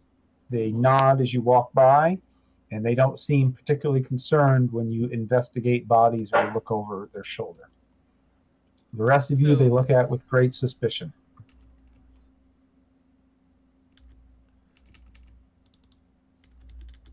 Could you repeat that one more time? I didn't hear the first half of what you were saying. Jensen, as you walk around, the guards do give you a small amount of deference. They allow you to look over their shoulder. They don't seem overtly concerned when you inspect a body or other piece of evidence. Everyone else, they seem to be trying to keep at arm's length. They tell you to not disturb the evidence. Please move along. Hey guys, over here. While this did you say this falcon was blindfolded or Correct. It is hooded. Hooded. It is hooded. So he can see me, right? Negative. He is hooded. So I'd actually like to whisper to the group, hey, real quick, before we leave, do we want to check out the basement over there? Oh, there's a basement. Yeah, we didn't. Oh yeah, there's that other stairway. Goes up, not down. Oh, okay. Sorry. Okay, That other let's stairway? still peek at that. Before Balazar whispered that, I like kind of reached into the cage to see if I could All right. calm. I got to catch up with Balasar and well, here. Yeah. You tell me what you're going to do there, Hunter, and then I'll catch up with them. Which this was before Balazar whispered and we all walked Yeah. away. I like kind of opened the cage just enough for my hand to reach in to pet this bird to see if You I mean could calm animal it handling down. roll? Oh, 17. The Yeah. bird seems to accept your touch and doesn't react over much.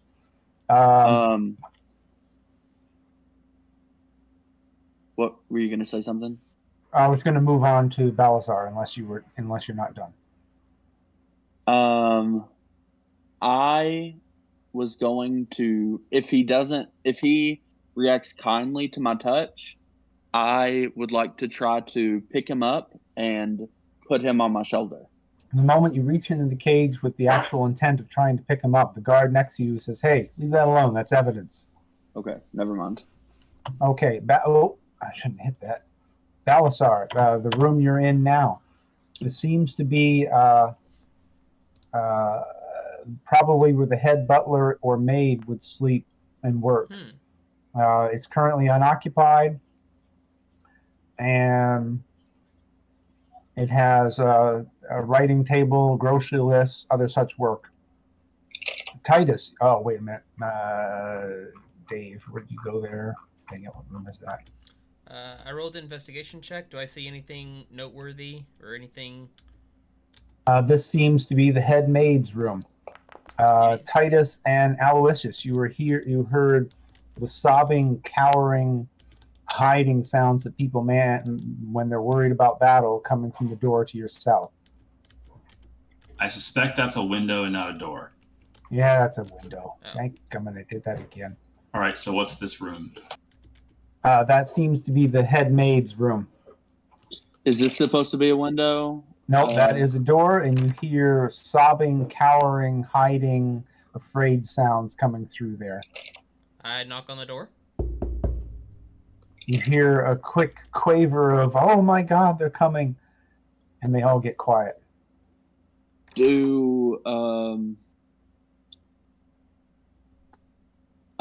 How old do these people sound? Mixed. Oh, that's your question. Is okay.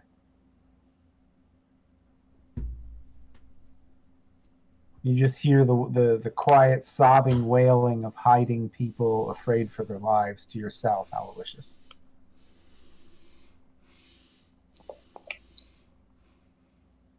The door easily unlocks. It was a very cheap lock. As the door opens, several people cower and step back. One of them screams. Don't worry, it's safe.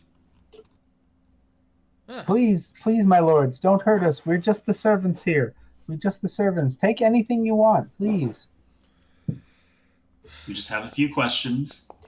Oh, of course. Anything you can do to help.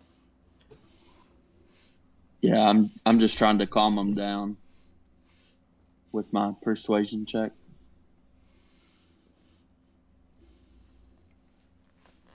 What can you yes, tell us about your mistress? And she is a fine and noble and kind woman who is very, very generous with us, and we want for nothing, and she is very easy to look after. I'm rolling a persuasion check. Do I believe that she actually believes that, or do I believe she's lying? From your earlier knowledge of how this woman looked down on servants and also how terrified these people are, you're pretty darn certain that they are either through self-preservation or specific instruction in no way ever going to badmouth this woman.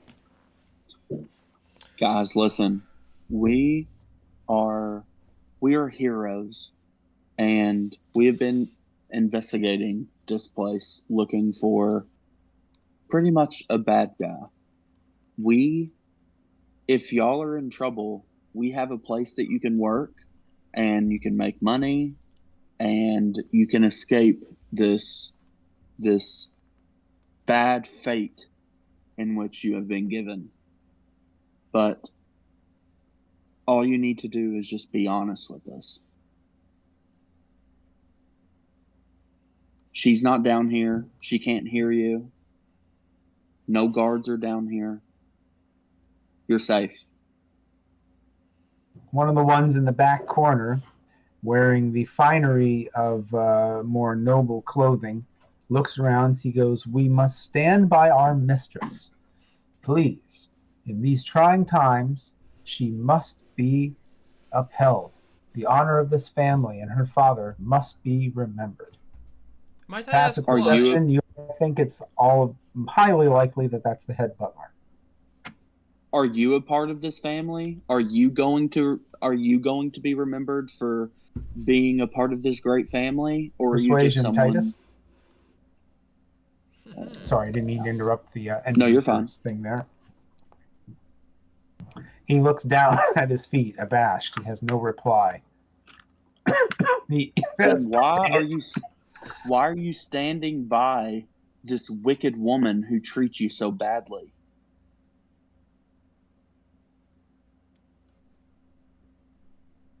There's greater meaning to life than what you have come to know. He looks down at his feet. He says nothing for a moment. Then, without moving, he says, "My companions, you all must do what you must. I can understand that some of you may want to seek more gainful employment to increase your reputation of your skills. But I must stay and support my mistress. Several of them look up at that and look around. It's not about increasing your reputation. It's about increasing your quality of life. You shouldn't be You deserve. you shouldn't You have be worth, and abused the way that you have. each of you has worth and are worthy. You don't have to come work for us, but we can help you find a new life. One of the young girls seems to be a simple maid. Says, "Really? Where do I go?" If you want to work for us, you can follow us. We have a tavern. Or We if you are would just seeking- like to, We are seeking those to employ. if in our you would just service. like help finding a new life, not of a tavern, I will personally help you find that.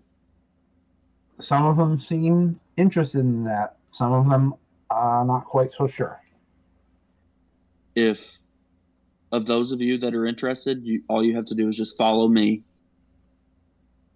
out this door and take your first step towards freedom. We will protect Several you. of them gather up their meager possessions and move forward with you. I am just beelining it towards the tavern.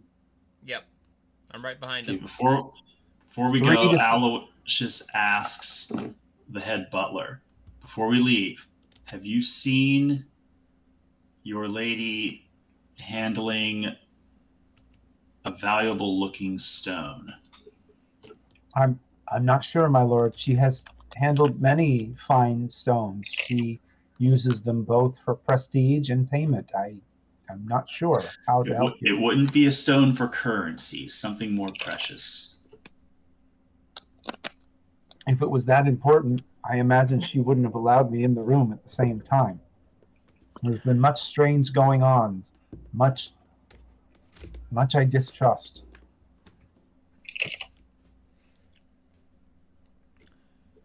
Anything in Have you particular seen- you've seen or heard?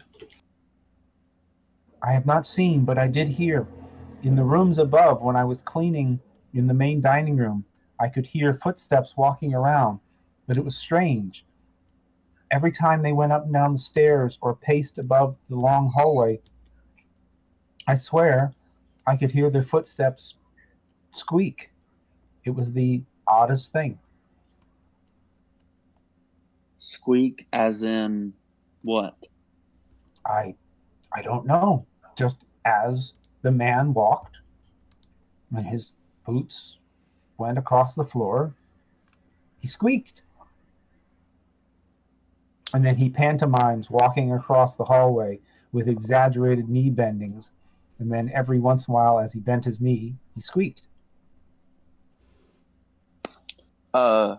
The shoe squeaked or the floorboard squeaked? No, many of those boards are been down for generations. Our floors do not squeak. And it was not the squeak of leather upon soft carpet. It was like metal? like a weird rusty gate.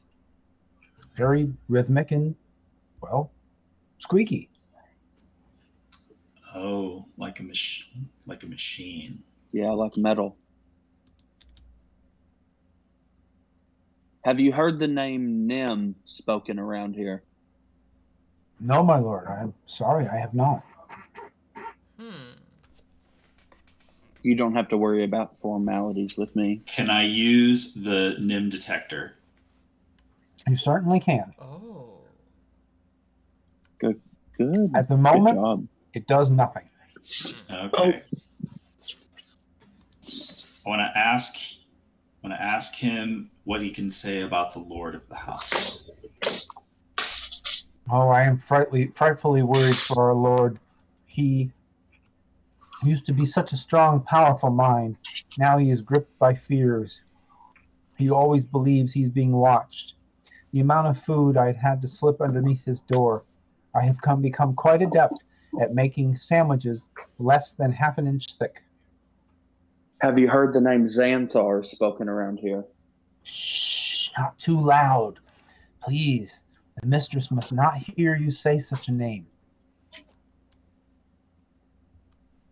The Zents are not to be trusted. They are bad people. They should not come around here, them and their flying snakes. The Zents or the Flying Xanthars? snakes. I screwed up there. The Zents are the... No, he has not heard of the Xanthars. He's heard of the Zents.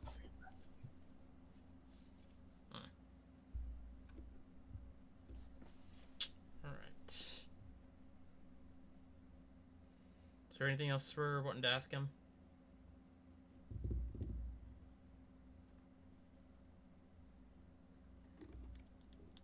Have you seen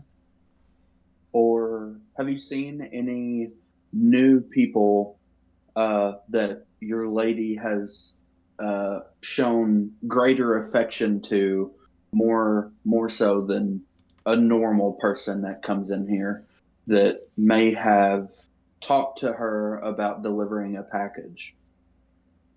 Well, many of those leather-clad, scary people have been coming and going at odd hours. I do not know what they have been doing. Also, Do you I saw hanging from a cloak hook a very nice, very well-made red cloak and very ostentatious red hat, but I do not know of its owner. do you know what direction that these people normally leave towards? The front gate.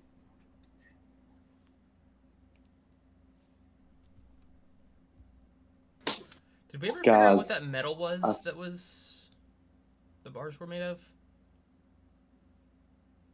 Yeah, Sorry. it had copper inside of the Some wood. mixed alloy. Okay. I couldn't remember if we figured it out or not. What were you saying? You had an idea, Titus. I was saying, guys, I think Nim is the one who has the stone now. That would make sense. But we still Where don't know he's where to taking find it, it. I do not know. Yeah. All right. Are we beelining it to the tavern now? Yeah. All right. Maybe Good. maybe Entry- Raynar has heard something in the past couple of days. You had a question for me, Matthew? Yeah, when you're ready to switch us to the maps, could you switch us to the up close map of the tavern with the layers? Sure. Whenever we end up getting there. I don't know if we're gonna explore the castle anymore. All right. I think I'm fine just beelining it into the tavern unless we see something that wasn't there before on the way back.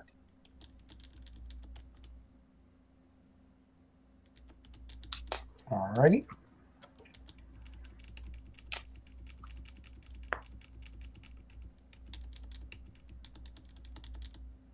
As you exit the mansion, there are many guards all over the place doing their thing, gathering up the bodies, investigating. As you enter into the courtyard, you can see somebody has cast multiple versions of the light spell to try and illuminate things a little better. And there are two very large saddled griffins in the courtyard. Looks like they also brought in troops as well. Now, who is the person at the gate?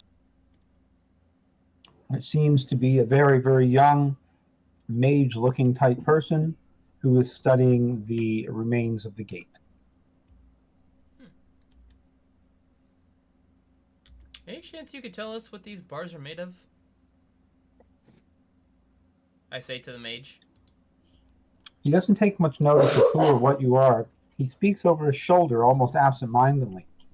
This is utterly fascinating. It seems to be some sort of metal-wood amalgam with a copper core. I've never seen anything quite like it, although the other bars seem to be of a less magical nature. You can see here where it's splintered and turned into dust on the ground. There's a very strong divination magic coming out of this metal. Almost a field effect, of the Hopsarian degree. I imagine divination magic would fail miserably if passing through this field. I wonder if that's the main. And he turns and looks at you and he goes, "You're not of the watch. Where's Barnabas? I'm not supposed to talk to anyone except for the watch. Go away before you get me in trouble." Very well. Barnabas is inside doing the rounds. You take your evening. Indeed.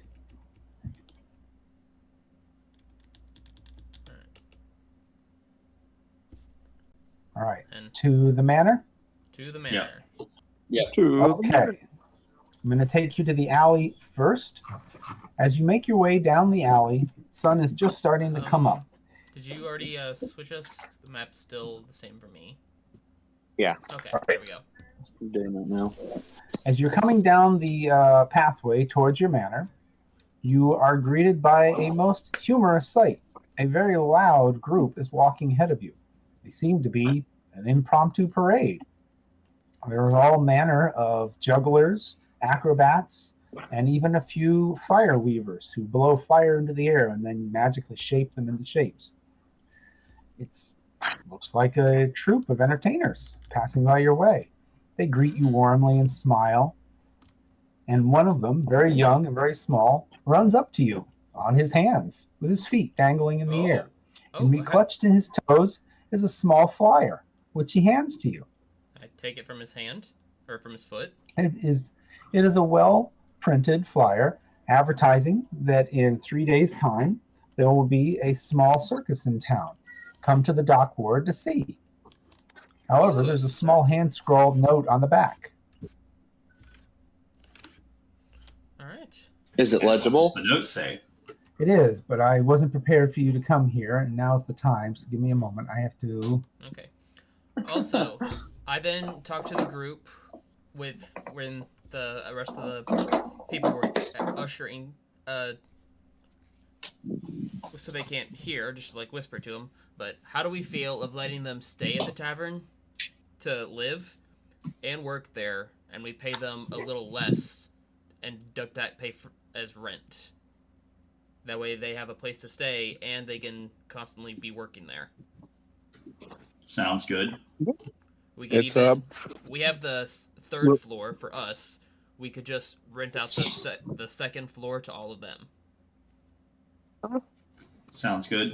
We should get these gold bars turned into spendable currency, though. Yes, same. Yeah. I also would like, if Waterdeep is a place where you can do almost anything, I would like to see if I can find some merchants to unload the equipment and loot that I took off of the corpses from the villa. Because let's do that after we rest. Oh yeah, definitely. In the coming days. Mm-hmm. Sorry, I'm trying to find a particular map. Because we can rest, and I think our tavern only has like 4 or 5 days left. Maybe that gets sped up. I think it was more like maybe 8. that gets. I think it was more like 8 because we just. Yeah, it was a lot. Yeah, we maybe just started. Maybe that time gets sped up due to our new free employees. Well, we pay them. They're not free. Yeah. We do pay them. No. Free as in they have their freedom. Okay, got it. We have freed them from servitude. Yeah. That's why I called them employees. Yeah. Not servants. Although I'm not sure if they would be of any use in construction work. Yeah. Well, they can help the construction site to haul away materials, bring the materials, just keep the job site clean. That way work goes on faster. That's true. But it may not.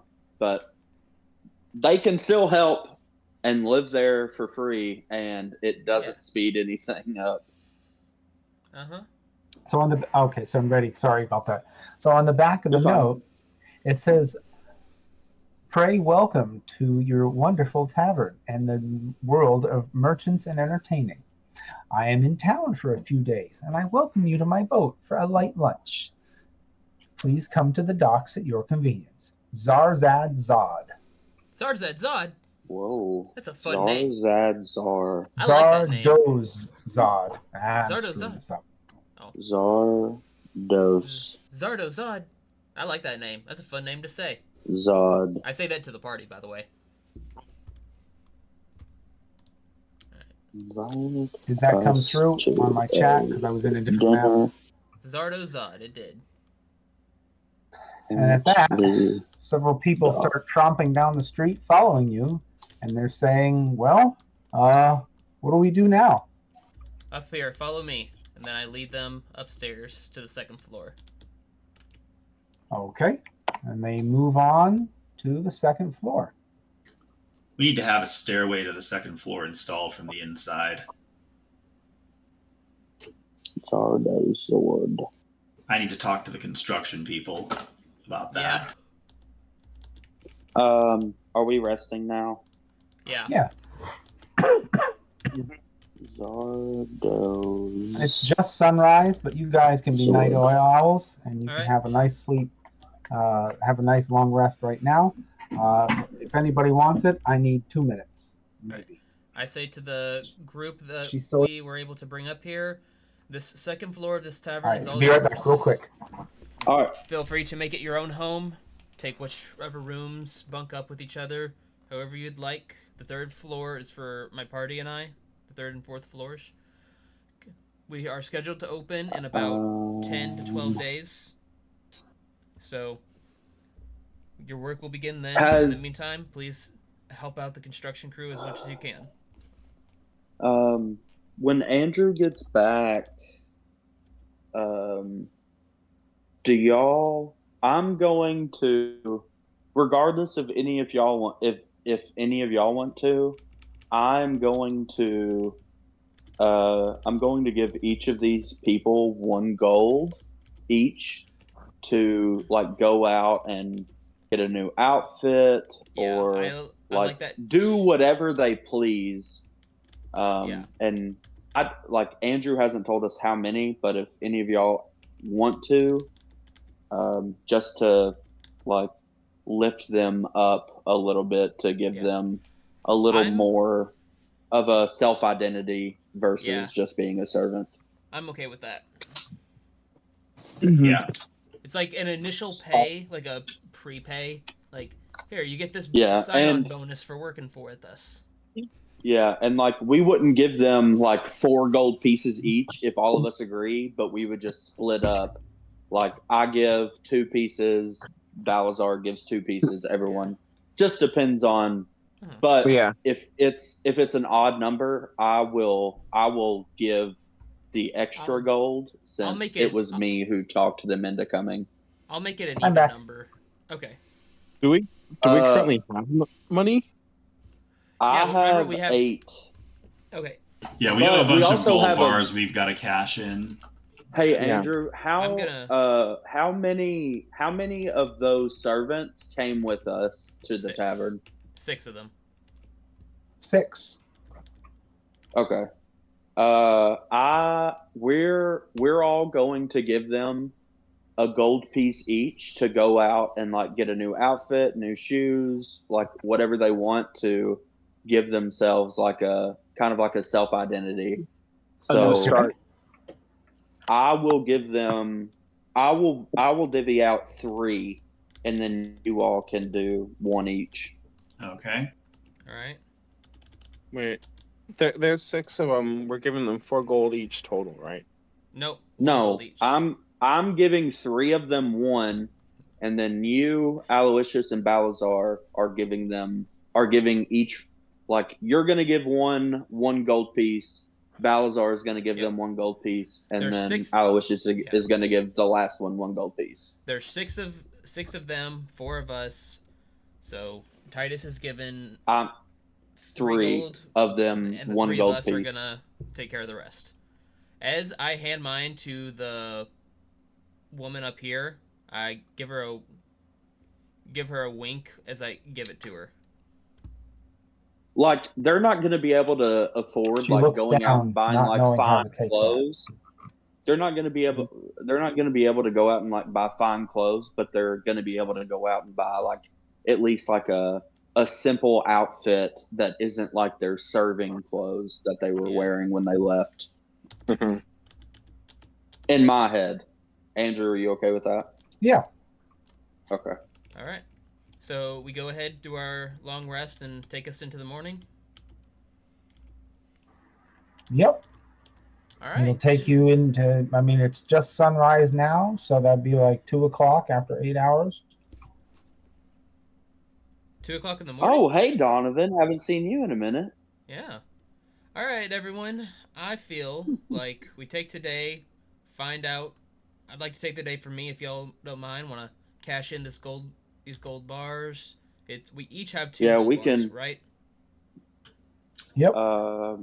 Yeah, we can. So, what do you want to just tell us what that converts into in terms of gold coins, and then we Yeah. split that I evenly? I need to get to G3 because I forget how much that was. Yeah.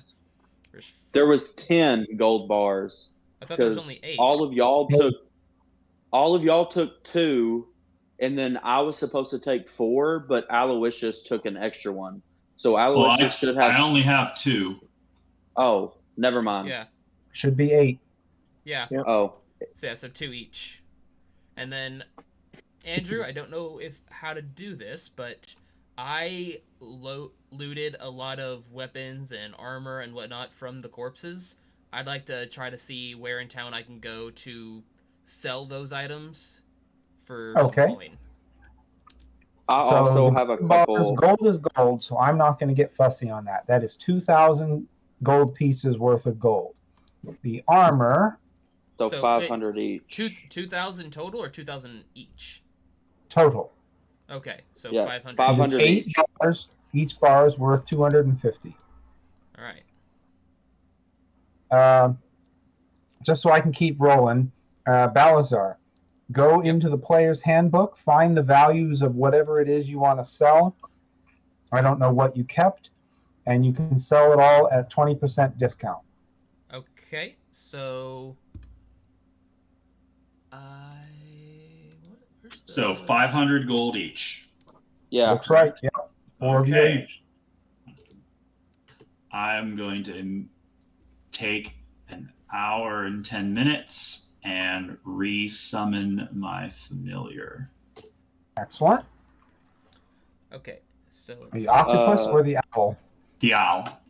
Aloysius, to help you with that, since it helps us, I'm going to give you 2 gold pieces to help you re-summon your familiar. So add 2 Okay. gold to your. All right. So you hear some movement upstairs. It sounds like brooms being used. The gold that came out to 2,000. Are we splitting that up evenly between the 4 of us? Yeah, Looks it's like- 500 each. All right. So add 500 to your gold. Question, Andrew, where in the player's handbook is the list of materials, or is that supposed to be in the Dungeon Master Guide? You know Combat. what? I thought it was in the player's handbook, but just a moment. Oh, equipment. Gear. Starting equipment. There it is. No, chapter 5. Here we go. Okay, good. So I trust you. Just, debit from delete whatever equipment you're selling. It looks like you got a light crossbow, a heavy crossbow, a mace. Yeah, I got 3 maces, a heavy, a light. What's the difference between light crossbow and crossbow, light? Or are they the same? Should be exactly the same. There's only a light crossbow and a heavy crossbow. Okay. Andrew, The I'm range selling. and damages are different. Okay. I'm selling a short bow and a short sword that I picked up earlier. If you wouldn't mind taking care of that, Matthew, I would appreciate it. Yeah, I'm just trying to find out how much total everything together would be, or do you want me to do like 20% of each item? Just total it all up, subtract 20%. Okay, perfect. subtract 20%, or You're selling it at a loss. you're Yeah. multiplying it by 20%? No. So if the total you got was 100 gold, you're losing 20%, 20 gold. You'll get 80. Oh, You're selling used equipment to a merchant who already has equipment. He's not yeah. like I thought whenever you said 20%, I thought you meant that is the value in which we get. So we were selling it at an 80% loss. no, I just said at a 20% loss. Yeah. And the equipment's not worth that much. It's not that big a deal. You already got 500 gold. I'm not too worried about that. And her friends, Betty and her friend Jennifer and Sally. Oh, Betty, Jennifer, and Sally. I love you. All right, let's see here. So That's after spending the next day or two 30 with merchants and stuff, should we go down to the plus docks? 45. Yeah, I think we'll.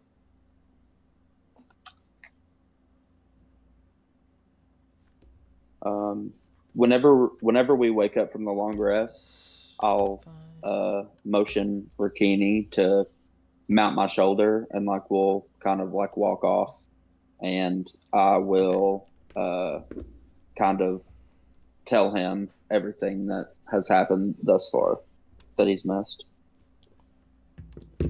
Aloysius will also wander off. He's going to find a contact and give them as detailed a layout of the villa as he can. The fact that they left the doors near the horse unlocked, anything valuable that he saw, anything that would help somebody at a later point attempt to rob the place. Okay. Have we leveled up? Negative. Okay. Still adding stuff. This is gonna take a lot. I ended up looting a lot of equipment. You're fine. Yeah, I almost think you should just like throw it all into Excel and 45. keep track of it. But it's any way you want to do it. 30. I'm going to go to the bar and sit on the stool and recreate the maps the best that I could. Okay. And are they still just mundane maps with no value whatsoever? Yep. Pretty much. Okay. I mean, they're Then- good in terms of knowing where things are in Waterdeep, but the symbols and the rope, string, no idea. I show it to Aloysius, knowing that he's lived here, and ask him if there's anything about this map in Okay. terms of like just normal things in the city that he doesn't know about already. Okay. So What would I roll? real quick, I total for all of the stuff I looted was 265 gold. I multiplied that by 0.80 because that's what I keep, right? Yep. So that's 212, I believe. Okay. Is that including whatever cut for the two pieces from Hunter? No, I did mine by myself. Okay. Mine How was much was from mine was 20 80% of mine was 28. that? Okay. Alright. Awesome. Perfect. All right. Now, while I can... Oh, I did not mean to click on that. But does Aloysius, like having knowledge of the city, does he notice anything like special about these maps, or are they just like common knowledge for someone who has grown up in the city? I mean, they're the standard maps they give to tourists. Okay. I crumble up the papers and throw them in the trash can. One of them misses, and then Leaf picks it up and tosses it in the trash can for me. Okay. Alley-oop. All right. Am I able to go shopping for new weapons and stuff right now, or Yes, anything out of the player's handbook, non-magical, you can get it any time you want. all right, then I would like to go buy me a long sword, a brand new one, fresh off the steel. Excellent. Go for it. Just debit regular price, no Yeah. extra, no discount. And Is it a 10 shield. silver to 1 gold? Yep. Yep.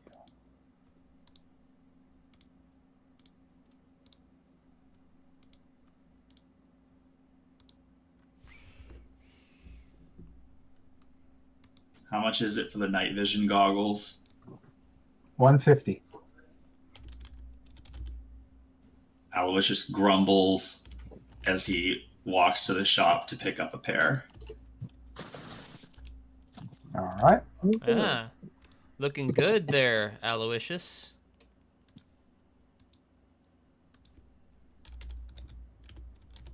It's like, well, we got the money now, and Is that Lillian I hear? Yeah. Oh. Andrew, after, or like, I guess before the long rest, I would have taken my goggles off and attached them to like my belt again. I don't know Okay. if I still have dark vision enabled or not, but I would have taken them off. All right. all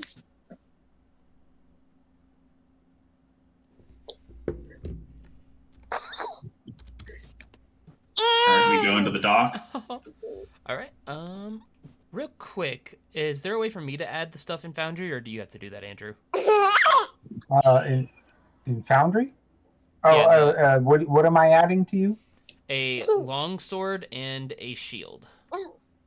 I think. Oh, okay. I think I have to give you equipment. Give me a moment here. Balance are.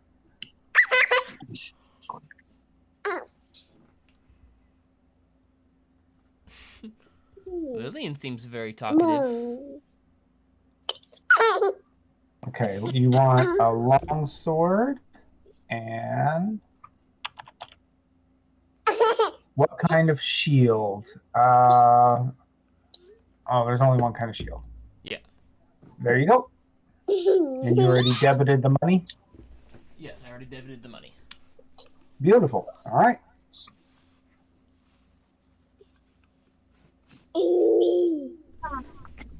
I'm gonna buy a potion of animal friendship and a spell of comprehend languages. Okay. Say that again, Hunter. That was Jensen. Oh, that was Jensen. Sorry about that, Toby. Switching. That's not it. Okay, what were we getting? Potion of animal friendship and a spell of comprehend languages.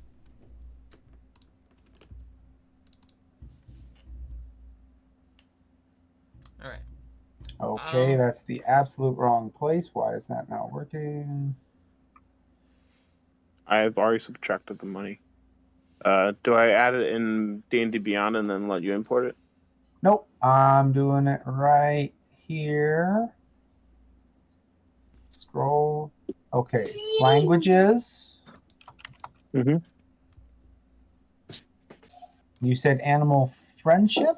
Animal friendship potion. I can't seem to do the potion. It's coming out as a scroll, but I will not give you any fuss when you use it. Sure. All right. Thanks. Not a problem.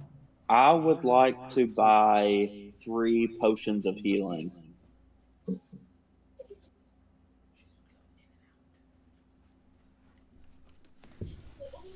Okay. Yeah, I can't find. Where's the price? Did you already find it? Yeah, it was 50 gold each. All right, you debit that if you'd be so kind. Yes. And there's your 3 potions in your inventory. I tell everyone in the party that I have these for a rainy day. Okay. Also, Yeah, I'd what? like to. I have 3 potions of healing. If All right. any of us need it, it'll Okay. probably go to me and Balazar. Me mostly, but I have 3 just in case anyone needs it. Also, And has I'd everybody like to. made sure to delete their gold? Oh, Yep. Yep. Yeah, if I debited mine. No, I mean the gold bars. I Oh, don't see the yes. gold bars in my inventory, so must be Okay. already gone. Oh, Yeah. But also, if everyone's okay waiting the couple of days, I'd actually like to tell the story. I found a blacksmith in town that I was friends with when I first moved here with my father. It was actually a friend of my father. It was the reason we moved here. And he helped me in custom building my own longsword. So now the sword I have, I built myself. With professional's help, of course. That's excellent. I love that.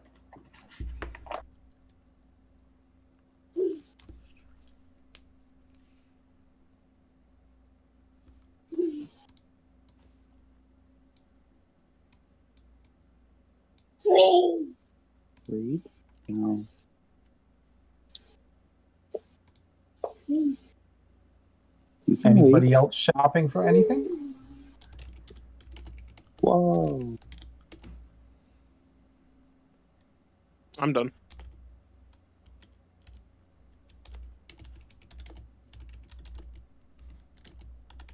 Yeah, I don't have anything else I want.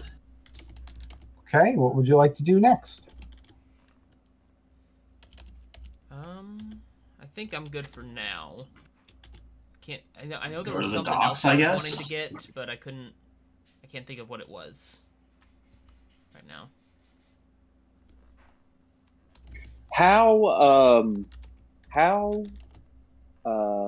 If I was to buy a scroll of Featherfall and wanted to like use it, how would that work? You would whip out the scroll and cast it as fast as you could. But like, would there be like any roll that I would have to do?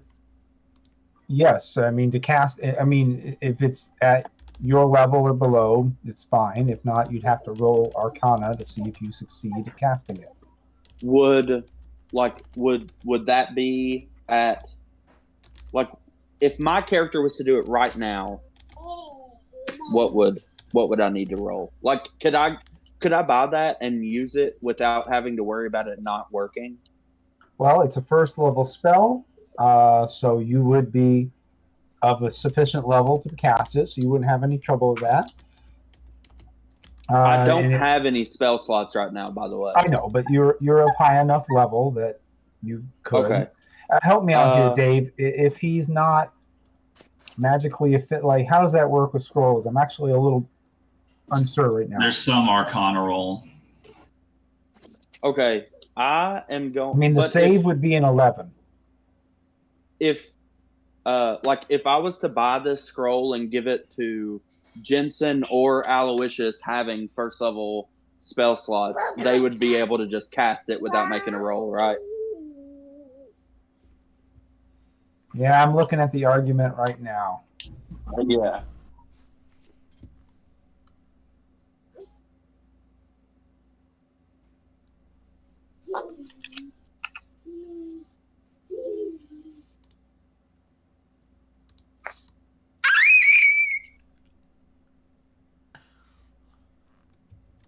Hello, Lillian.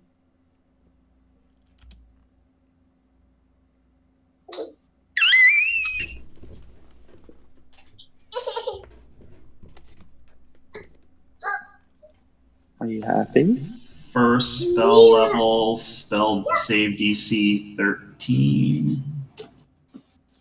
Yeah, that's what I'm seeing as well. DC Does equals Featherfall 10 have plus well, no, and then it says the DC equals 10 plus the spell's level, so that I don't understand.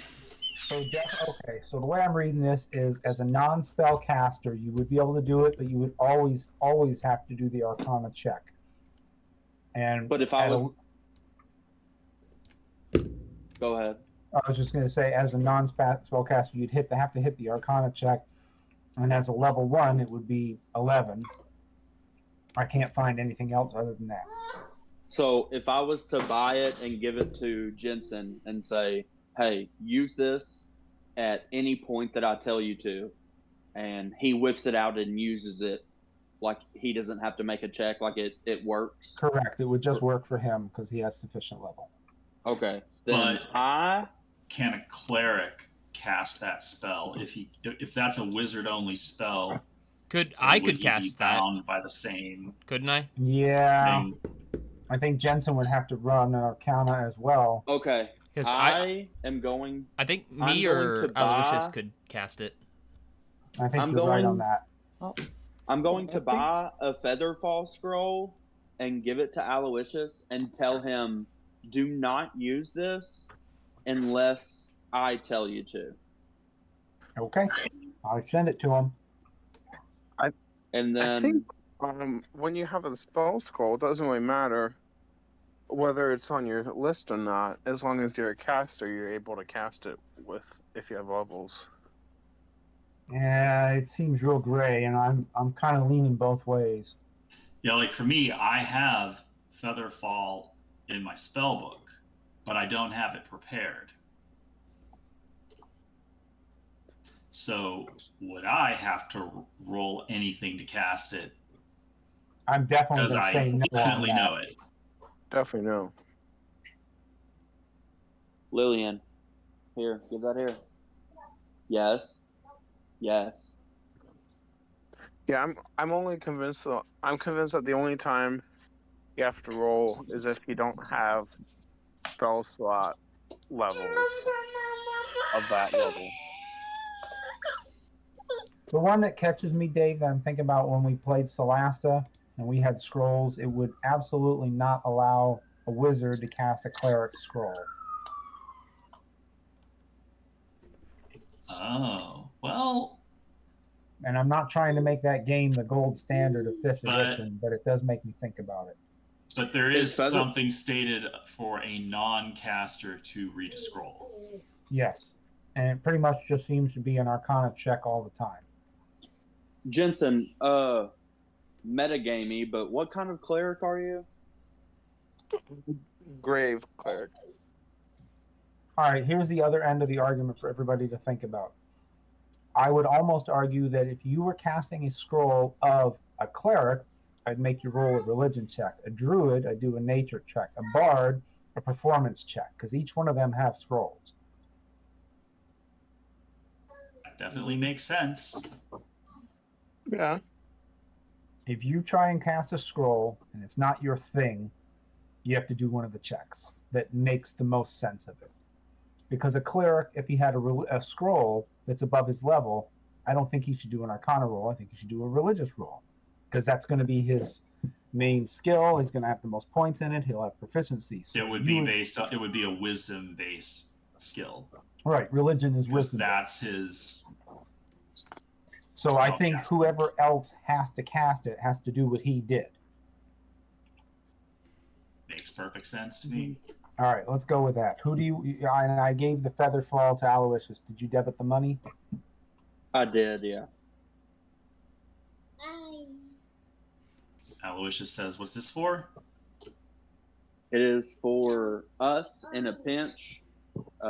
Don't use it unless I tell you to. Like, I bought it for me, but I know that I am not as good at casting magic as you are, so I'm giving it to you.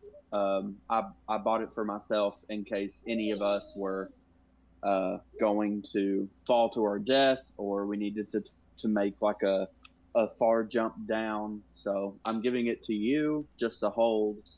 That way we don't get confused on who needs to use it at the time that it needs to be used. He looks at you, he makes a face, he kind of looks like he wants to argue, and then he says, "Oh, okay," and he shoves it into his backpack. If it's too heavy for you, I can hold it until you need to use it. No, I got plenty of carry weight. It's a pretty thick scroll, so if it's too heavy for you. I got a strength of 12.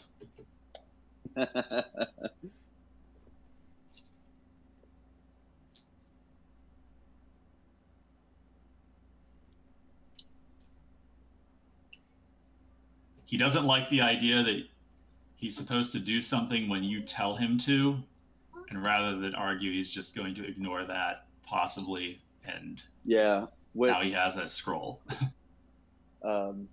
you would know that, like, I would only tell you to use it if like I feel like you have forgotten about it. But if the time comes and you think we need it, then you can use it.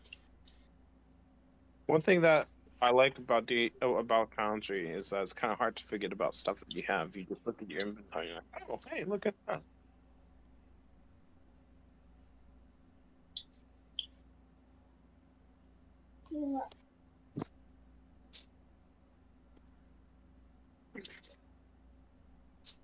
Very good point. I have definitely come to enjoy Foundry for that.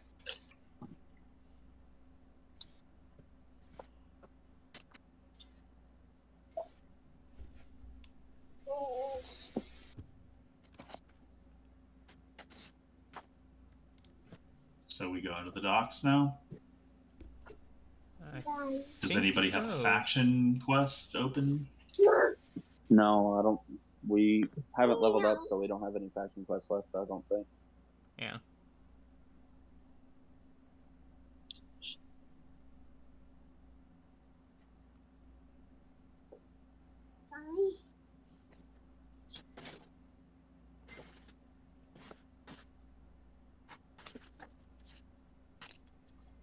So here you are on the world map. Feel free to travel down to the docks.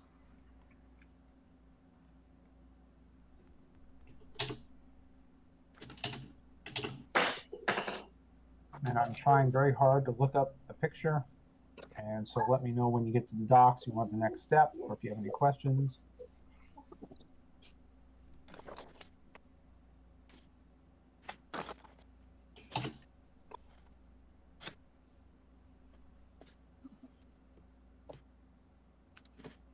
Okay, I'm looking at the spell scroll, magic item in the DM's guide. If the spell's on your class of spell list, you can read it and cast it without providing any material components. Otherwise, the scroll is unintelligible. Casting the spell by reading the scroll requires the spell's normal casting time. Once the spell is cast, the words on the scroll fade. If the spell is on your class of spell list but of a higher level than you can normally cast, you must make an ability check using your spellcasting ability to determine whether you cast it successfully. DC is 10 plus spell level. Works for me.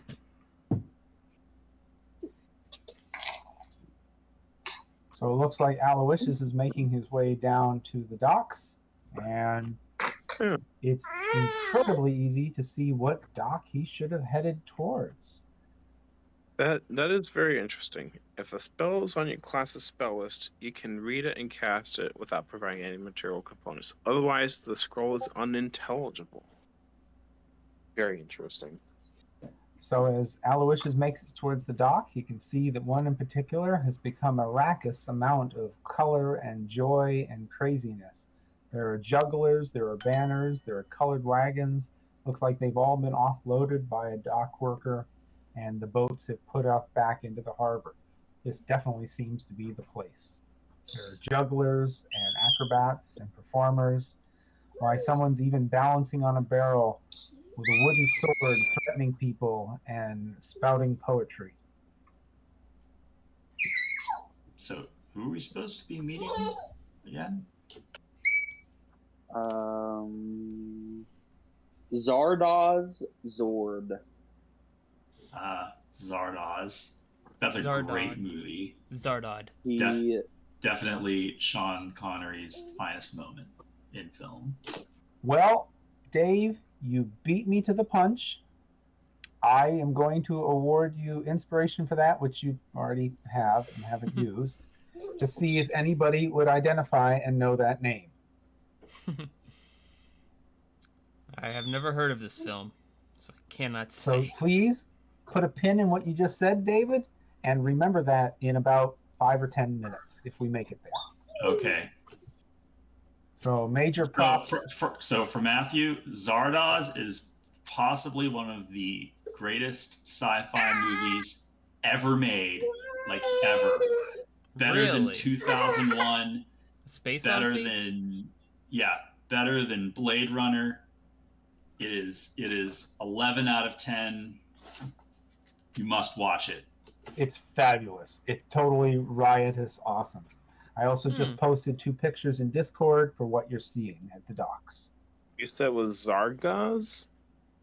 Zardoz.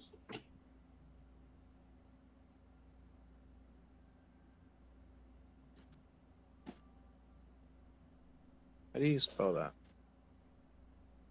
Oh, I see.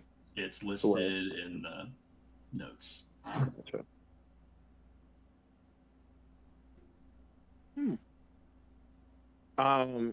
I realized, so when I bought the spell scroll comprehend languages, I looked at it and like, I can't read this. It just looks like gibberish to me. I'm gonna hand it to Aloysius. What are you handing me? A spell scroll comprehend languages. I bought it and I can't read it. He looks at it and says, "Oh, this is comprehend languages. I have this in my book." Enjoy.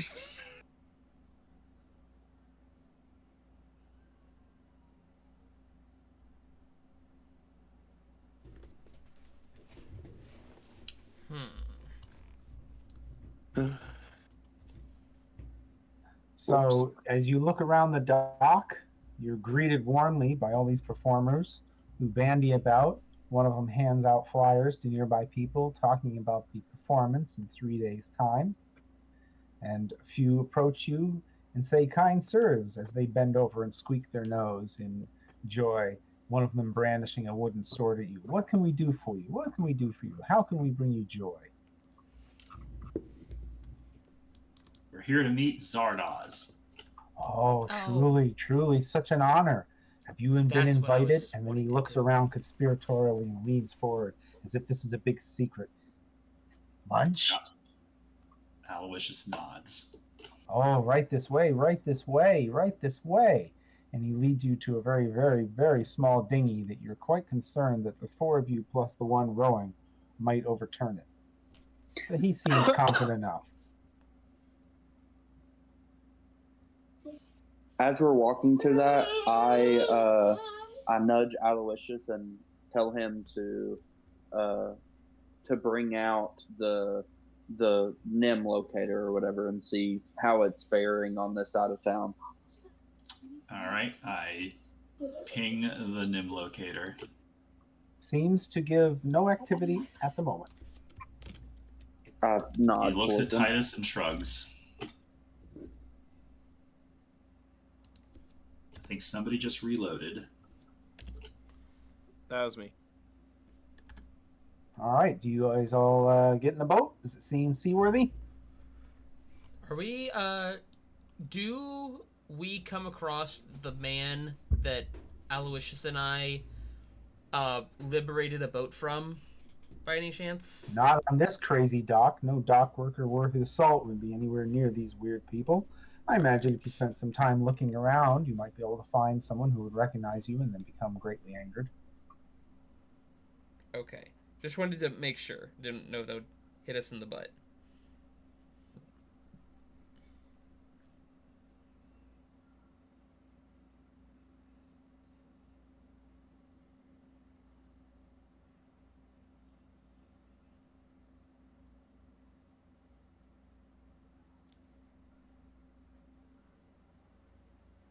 Do you all get on the boat? I do at least. Do you want to get on the boat? All right.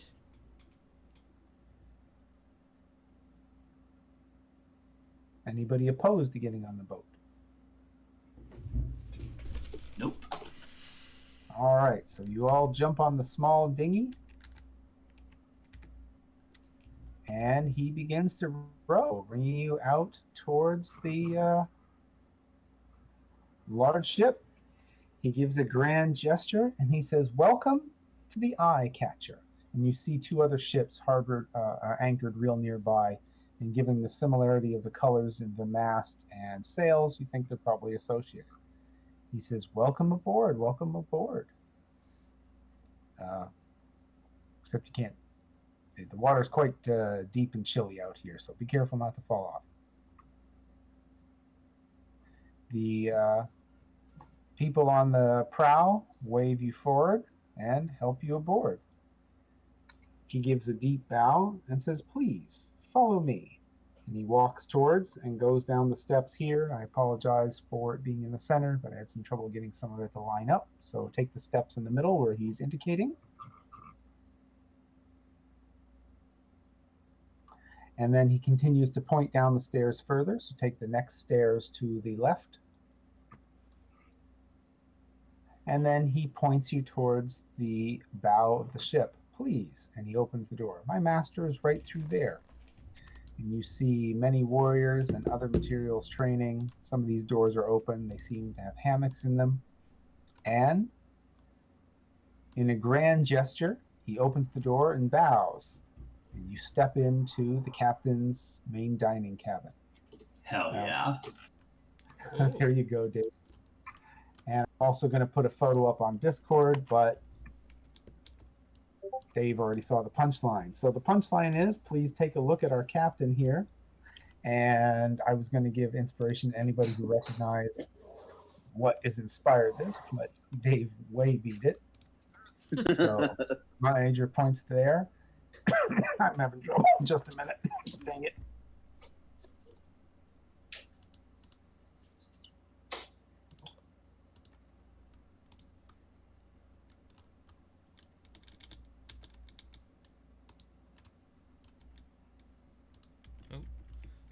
As the door is open for you, and you step inside, the captain on the other side of the room gives a deep bow, letting his feathered plume almost touch the table.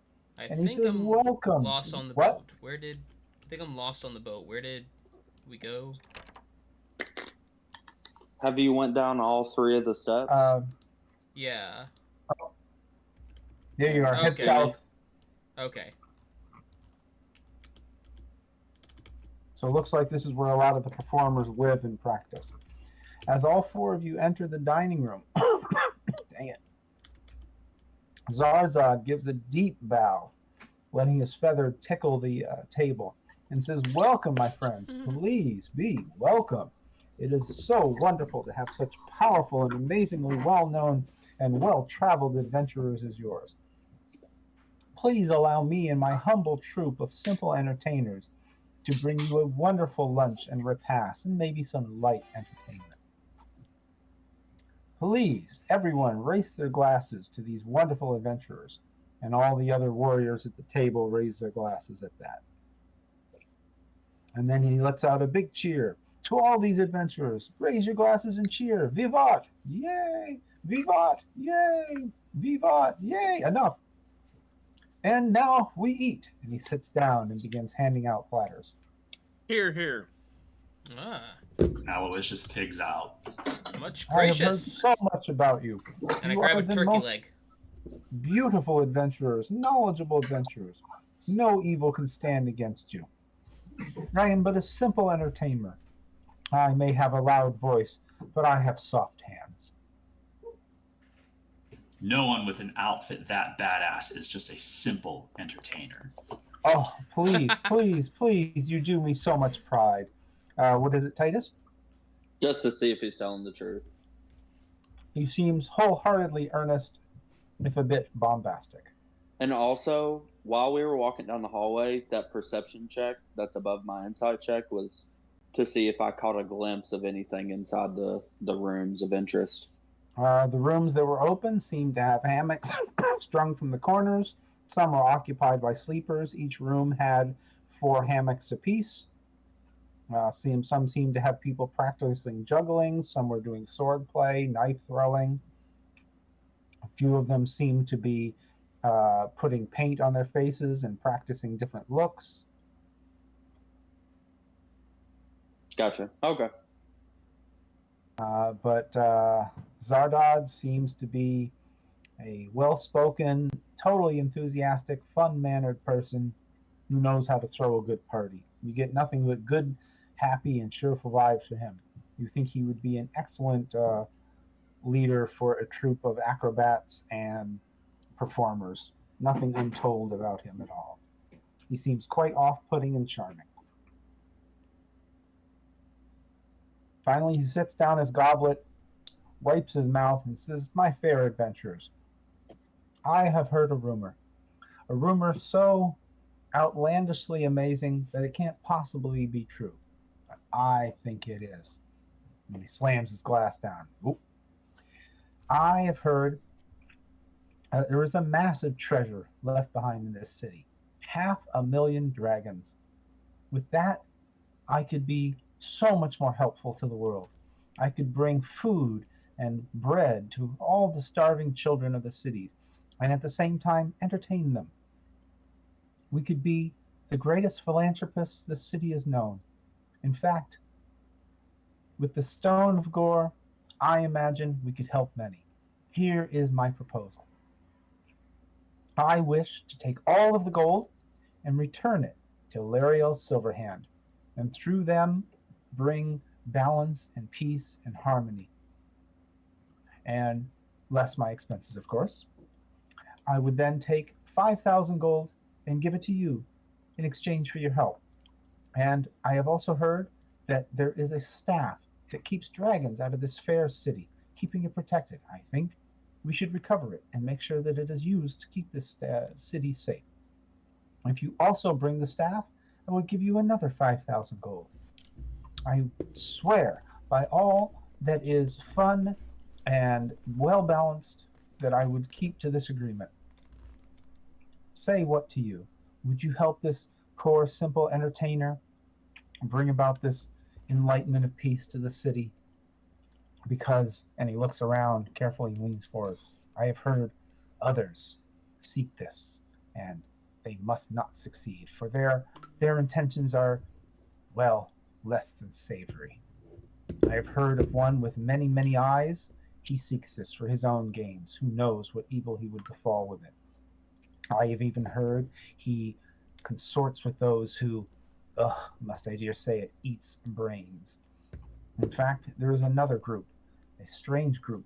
They all are assassins and brigands, and they steal, so they just want more wealth. And in fact, there is another, a very less spoken of one. He is a mage, and I don't know what he intends with such wealth, but it just can't be good. So, what say you? Will you help me in this quest? Do you mind if we speak amongst ourselves? Oh, please, please speak. Enjoy. Take food, wine. I have salted fish. Um, you can speak here, or you can come call on me at any time. I am usually in my ship. I will not be in my ship in 3 days. That is our main performance. For you see, all we are simple performers. We just lead the simple and noble life of bringing joy to people, just for a few copper. Is there somewhere on the ship that we could talk without being overheard? Oh, yes. If you wish, you can go to the bow where our storage is. There's just a few bits of netting in there and some spare cloth. Please, it is just to the north, right up to the bow. I looked to everyone in almost like a, do y'all want to go talk? I nod along. Walk Very, Yeah. to the door. very. Oh yeah. What's that for Aloysius? I mean, it looks like these guys have swords and stuff. I was wanting to assess, like, how, like, do these guys look like they could handle themselves in combat? Not as well as you in terms of raw experience. They don't seem to have that look. But the swords do not appear to be fake. The shields are not fake. They are wearing leather armor. I wonder if seem any of them can confident swallow enough. a flaming sword. I say You to said- Titus. You said that the people who picked us up had wooden swords? There was Right. one woman at the dock who was giving some sort of Shakespearean style performance balanced on a barrel, who was brandishing a wooden sword at citizens as they walked by to try and give them a thrill and But entertain. everyone on this ship has like just normal like short swords or long Yep, swords. they seem regularly armed. Most of them are practicing acrobatics where they'll balance on their hands, and people will swing a sword and they'll dodge and they'll throw their weapons across the room and lodge them in mannequins. Gotcha. Very difficult to tell the difference between combat play and entertaining play. Yeah. And you also feel confident up here in the bow that no one can hear you. Hey, Lucius. You should cast Detect Magic. Okay, Aloysius stands there for 10 minutes and casts Detect Magic. While you're casting that, can you like listen to like our conversation, or is it like 10 minutes where you can't focus on anything other than the magic you're casting?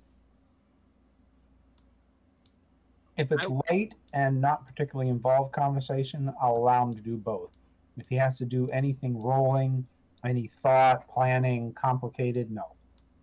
Just in terms of like in game, like while he's casting that, us three could be talking and he could be listening, and after he casts his spell, he could give his 2 cents out of game. I'd say that. I'm suspicious of this room. The captain was like, "Oh yeah, there's a room where you won't be overheard. Of course, go talk there amongst yourself." I suspect that either like there's a door here behind us that looks locked. I don't know if somebody's listening behind there, or maybe somebody's like under these sheets or in these barrels or something. Or if there's any like magic. I just have a feeling that he's like, "Oh, go talk there, and I'll hear everything you say." I gotcha. I nod and um, I'll make like a investigation towards the door while I guess we wait for Aloysius to cast his magic before we speak. Titus puts his ear to the door and listens for a bit. He can hear the soft sounds of sleep and the occasional snore. Give me one more perception roll.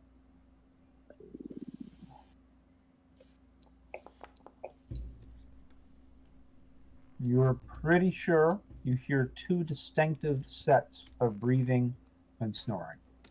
Just a Okay, quick there's time check. snores. We got 3 minutes. I come back to Jensen. Thank you, Matthew. And Aloysius is still casting his spell. Knowing that he can hear me, I just say, I got a pretty good listen in to the other side of the door.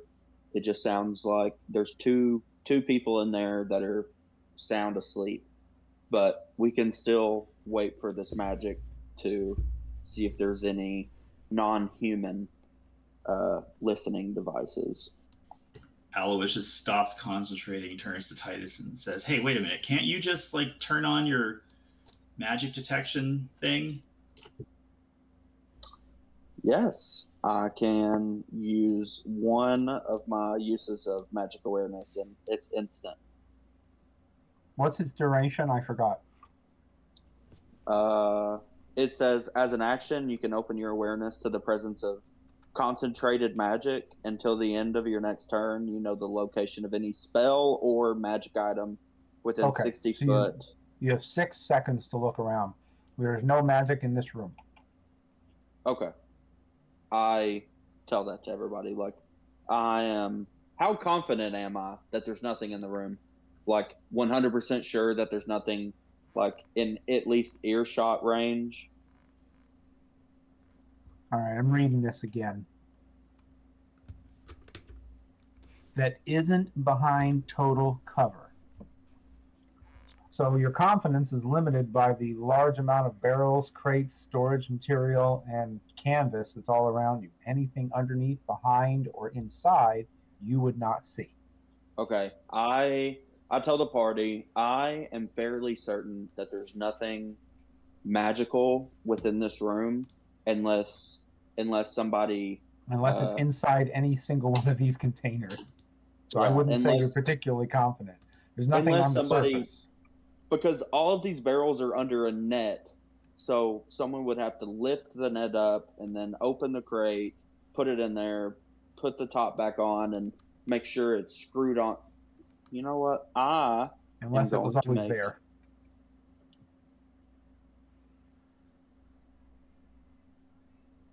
I tell them, I say, I am 50% sure. I'm 100% sure that there's nothing visible that is magic, but I cannot ascertain whether or not these barrels behind us have been shipped with a magical listening device in them. And I just think it's safe to for say, oh, sorry, go ahead. I think it's safe to say that we are safe because even a listening device inside of these barrels, uh, I'm sure would have a hard time picking up anything if we choose to whisper in this area.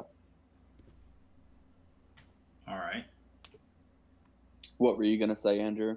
Oh, just for flavor's sake, since several of you are denizens of Waterdeep, I'm putting up a picture of Lariel Silverhand. Oh. She is the one that he said he wanted to basically give all the money to try and make this a better place.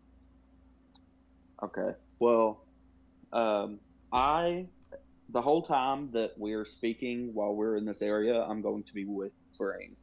But for All the right. sake of my mic picking it up, I'm going to be talking out of character at a normal level. Yep. All right. It's 9 o'clock. Is there any Yep. last-minute bits or questions or things anybody want to ask? Because I think this is a good spot to pause.